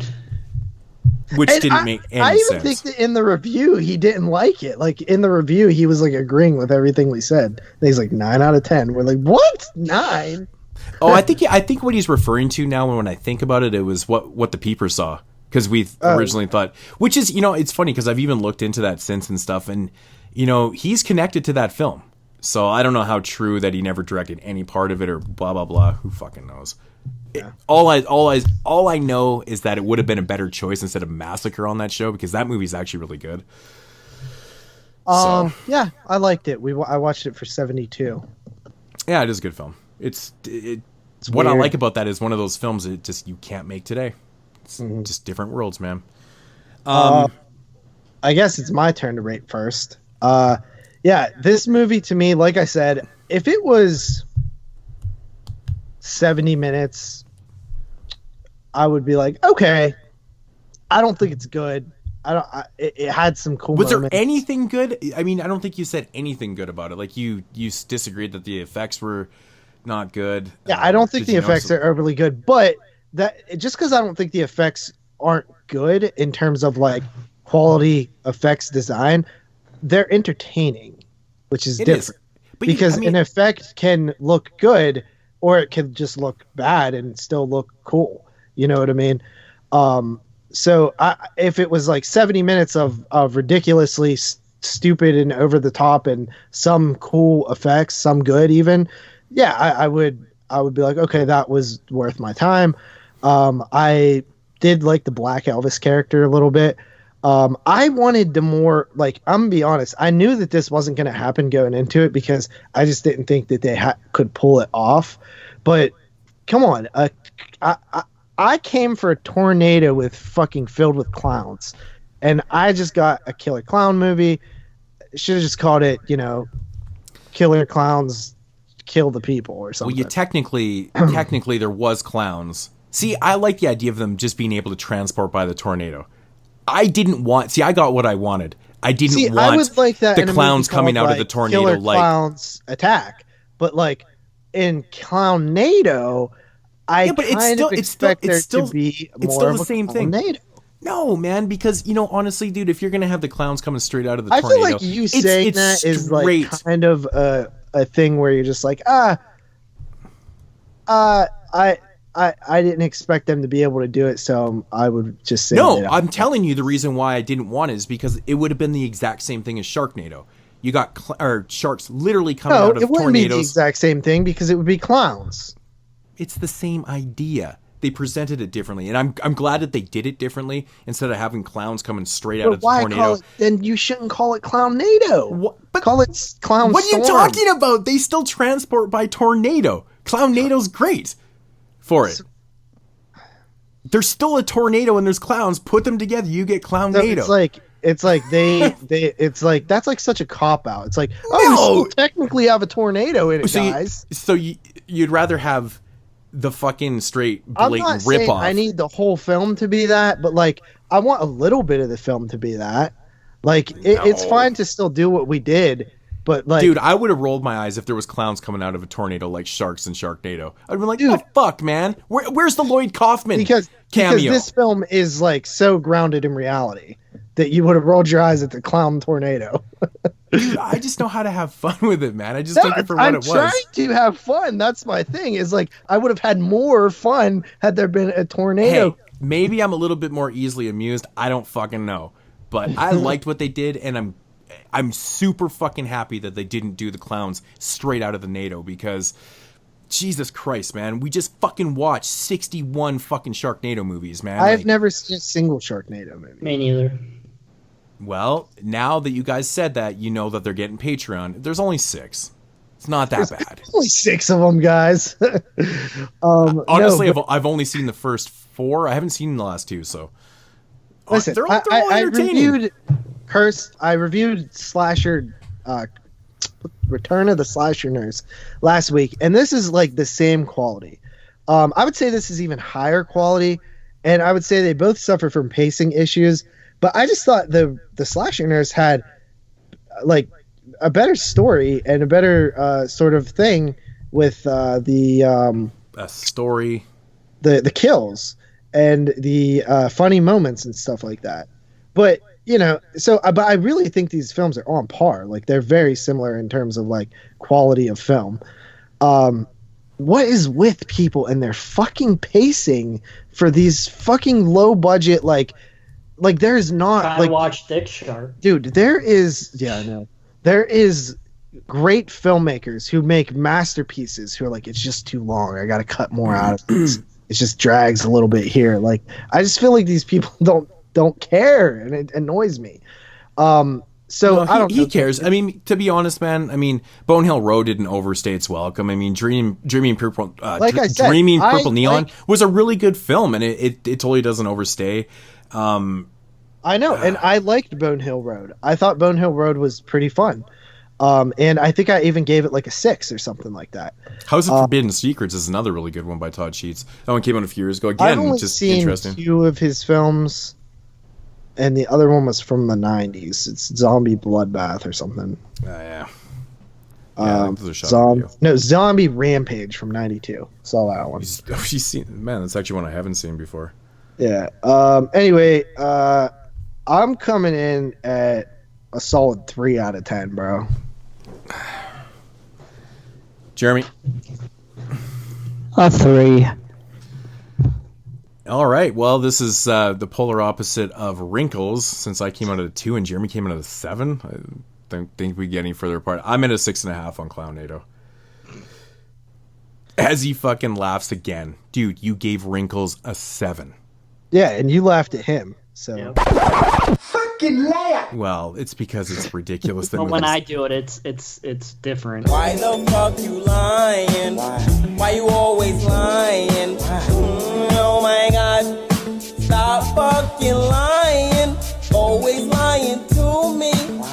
You lying so much. You making it hard for me. Yeah. I didn't laugh. I was like, how could dude, for somebody that likes good movies, oh my god. That fucking blows my mind. We'll let people be the judge, man. Wrinkles the Clown, a 7? That's fucking insane. I can't even imagine anyone actually liking that thing. It's just fucking crazy to me. So bad. I mean, I can't think of anybody liking Clownado. The only person I could see... There you go. But trust me, if we took a poll and people had seen these movies, I bet you Sharknado would actually win that poll. Clownado. Did I say Sharknado? Of course I did. It's the end of the show. Wrinkles versus Clownado. Fuck. Wrinkles, I don't know, man. I feel like people would like Wrinkles a little bit. These type of movies are not for everybody, dude. The Clownado, like a lot of people. The thing is, I like these kind of killer clown films. Like I always say that I do. I mean, there's definitely way more films that I dislike than I actually like in this genre. But I don't know, Wrinkles. I mean, I'm not even joking. It's honestly one of the poorest made documentaries I've ever seen. There's nothing worse than watching a bad documentary too, because it's like usually they're there to like feed you this information, be super entertaining and shit. And like I don't think that delivered anything. Fucking sucked. It's terrible. Don't let Nelly 5 in it. Come on, you gotta agree. 4.5 stars out of 5 is pretty outrageous for Clownado. Well, of course. But no, there's John Dubs, who's doing the 22 shots challenge, gives it a 3 out of 5. Well, he's right there with me. 6.5. Yeah. It's in that same ballpark, so. Yeah, honestly, man, if going back to the edit, I mean, if this thing was a lot shorter and tightened up, I think it would have been actually pretty, when they had those qualities that dipped it right down. But honestly, dude, if this was 70 minutes and you cut out all the stuff that's pointless, I probably would have came somewhere closer to a 6.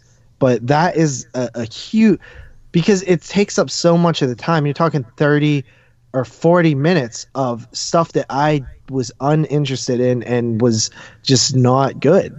Yeah, but you were also going into this not wanting to do it also. You have to look at it like that. Right from the start, you were already uninterested with this. You saw the runtime, you're like, now I hate it too. I know how you operate, because you're that person that looks at running times and assesses shit from there. First of all, you've always done that. I never knew the runtime until I started watching it. At all. I don't. Well, you could have checked it 2 seconds in and been like, made your decision right there. Fuck this movie, 100 minutes. No, I was mad that we had a third film when we only had 2 to start with, and I was strapped for time this week. But it didn't matter, because I didn't even watch Clownado last, so it didn't even matter which one was the third. The way I saw it was, the 2 films seemed like a kind of like a sideshow, and then you put 3 clown films together, it became a full circus for me. A 3-ring circus. Yeah. No, it's fine. I think that. Well, put it this way: Wrinkles was 75 minutes. You made up the difference right there. Yeah. It's funny because like I want to do another volume of clown movies, but can we do let's do the Killjoy franchise one day, or like even just other clown movies? Because like I like talking. I like clowns. Clowns are cool, man. But well, I mean, if we actually did like a really good one, like Clown and fucking you know, Clown some of the really better ones. But Clown, actually, I wouldn't mind doing a it's Killjoy. very What is there, 6 movies now? Like, I feel like the second we do the I feel like Killjoy we haven't franchise, got into Full Moon at all, besides Puppet Master. I feel like if we did the Killjoy films, the second we did the show, a 7th one would come out. Oh, dude. The moment we hit record, it starts production, and the moment we end the podcast, Charles Band would announce 2 of them at the same time. You know what I mean? For sure, he dude, fucking for would, sure. dude. You know, that's why I don't want to touch the Evil Bong franchise, because there's like 7 of them now, and you know the second we do that, there's going to be 2 more that are coming out within, you know, the weekend. Dude, Jeremy so, would fuck. literally probably kill himself for a Killjoy show. I actually like those movies, though. I don't like the first one. I'll openly. Oh, no. When I say I like those movies, I mean, like, not counting that one. I wonder what the ones after part 4 are like. I haven't heard Okay, anyone there's talk actually about not those. as many as we thought. There's Killjoy, Killjoy 2, Killjoy 3, Killjoy 4, and then Killjoy's Psycho Circus. There's one more after Psycho Circus, though. Are you sure? Pretty fucking sure. Unless it's in production right now or something. Yeah, I'm positive that there's another one. I don't know, because like... Because I remember seeing there was like a Kickstarter for or some shit like that. Because I think with the 5th one, the Psycho, they premiered that one on their streaming site, didn't they? Like, that's just the way it came out. And I think that was the plan, to get it made and do the same shit. Have these exclusives or something. Because I don't think the site, does it even have a physical release? I don't think so. Okay, let me visit Full Moon Streaming real quick. And let me see if there is an A to Z category. Yeah, okay, A to Z, okay. Okay, Evil Bong, we have 1, 2, 3, 4, 5, 6. Holy shit. I know there's 7 at least, because there's Lucky 7, which is in Vegas. That one isn't out yet, I don't think, though. It is. It doesn't have a physical release. I think it's just on the streaming. It's not even on the streaming, though. Really? Yeah, there's Evil Bong 2, it was on their Devil's website. Harvest, Evil Bong 2, King Bong. There's 2 different titles for that. Evil Bong 3, Wrath of Bong. Evil Bong 3, Reefer Madness. Evil Bong 420. Evil Bong High Five, and Evil Bong 666. Oh, and Ginger Dead Man versus Evil Bong, of course. Oh, that's horrible. And then the 7th one is Lucky 7 or something like that. I've even seen the cover art for it. It was on the website. There's only 5 Killjoys on Full Moon Streaming. Killjoy, Killjoy 2, Killjoy's Revenge, which I think is Killjoy 3, Killjoy Goes to Hill, and Killjoy's Psycho Circus. Okay, so yeah, there definitely is another one somewhere. Maybe it's in the works, or they were talking about it. I think there was, if I remember correctly, there was like a Kickstarter for it or some shit, or there was some kind of campaign, but maybe it never got made. I don't know. But I do remember them kind of promoting it for a minute. I mean, the interest in Full Moon sequels, I guess, just isn't at an all-time high these days. I don't know. I was watching their what do they call it? The 10 thing that they're doing. Yeah. And what's this? Killjoy's Carnage Caravan. I think this is a clip show. Yeah, I think it's like the Puppet Master clip show that they did. Yeah, it's the Bunker Blood thing. Yeah, that's garbage. I hate that they're doing that. No, the what is that thing called that they're doing, Jeremy? Where they were like live streaming their productions. That was actually really cool. I was watching it, and it was they were talking about like Bride of the Head of the Family that they're finally doing, and it was just really neat. I was like really into it, but yeah. Yep. Well, shit. All right, well, I guess that's gonna do it here for episode 163. The clown spectacular. Yep. Not really that spectacular, but you know, not even close. Well, there was no Hall of Painters, which surprised me because I expected at least one. I thought for sure Wrinkles was gonna make it. I for sure thought Jeremy would be just hating on it too. Fucking blows my... See, this goes back to what I was saying before. He just blows my mind all the time. This is why I don't recommend movies to Jeremy, because I have no idea if he's going to like something or not. You know? Like we're just so far apart on that. It's insane. Two to a 7 is really good. That's a really, really good rating. I mean, I would say Gags at least should have made the Hall of Pain. That movie sucks, man. Fuck, I hated it.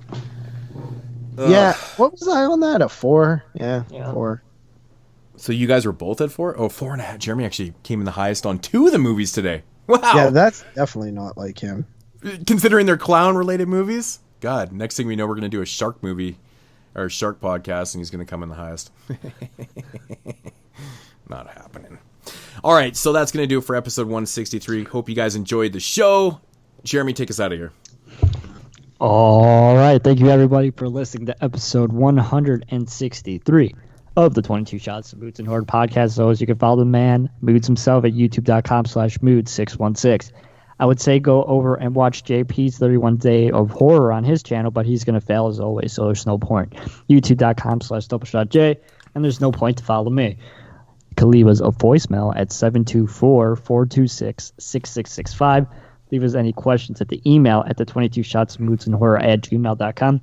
It's the 22 shots of moods and horror at gmail.com. Follow us on Twitter at 22 Shots Podcast. Follow us on Facebook, facebook.com, search bar 22 Shots of Moods and Horror Podcast. You could also buy a official 22 Shots of Moods and Horror t-shirt. You could either message me at nesruler2222 at gmail.com or go to the 22 shots of moods and horror.com. There's an option at the top of the page for you to order your shirt, and I will send it to you, and we will love you very much. And make sure you support the Patreon to get the sand sucked out of my vagina, and you'll be entered to win a 43-inch 4K TV. Patreon.com/22 Shots Podcast. That should do it, everybody, for episode 163 of the 22 Shots Movie Horror Podcast. We'll be back next week with some non-sploitation, courtesy of Moods. Is Mike coming on? I haven't officially confirmed with him, but if he wants to, for sure. Yeah, so we're going to be doing Satanico Pandemonium and Alucarda. Looking forward to that. Those are. Either of them. Yeah. I hear they're pretty. I actually hear both of those are pretty good. Well, you do know, the character from Dusk Till Dawn. Which character? The sexy stripper. What's the fuck's her name again? Selma Hayek? Selma Hayek. Her character is named after Satanico Pandemonium, the movie. Oh. That's where they get the name from. So that's Tarantino. I must be tired. I forgot Selma Hayek's name. She's like one of the most beautiful women in the world. That's insane. Yeah. But anyways, that's where her name comes from in the movie. Yeah, guaranteed Tarantino did that. Hands down. Well, I'm pretty sure he's openly said he's a huge fan of the movie. So yeah. Okay. Yep. Goodbye. Fuck you, Jerry. Deuces. Peace. Shut the fuck up!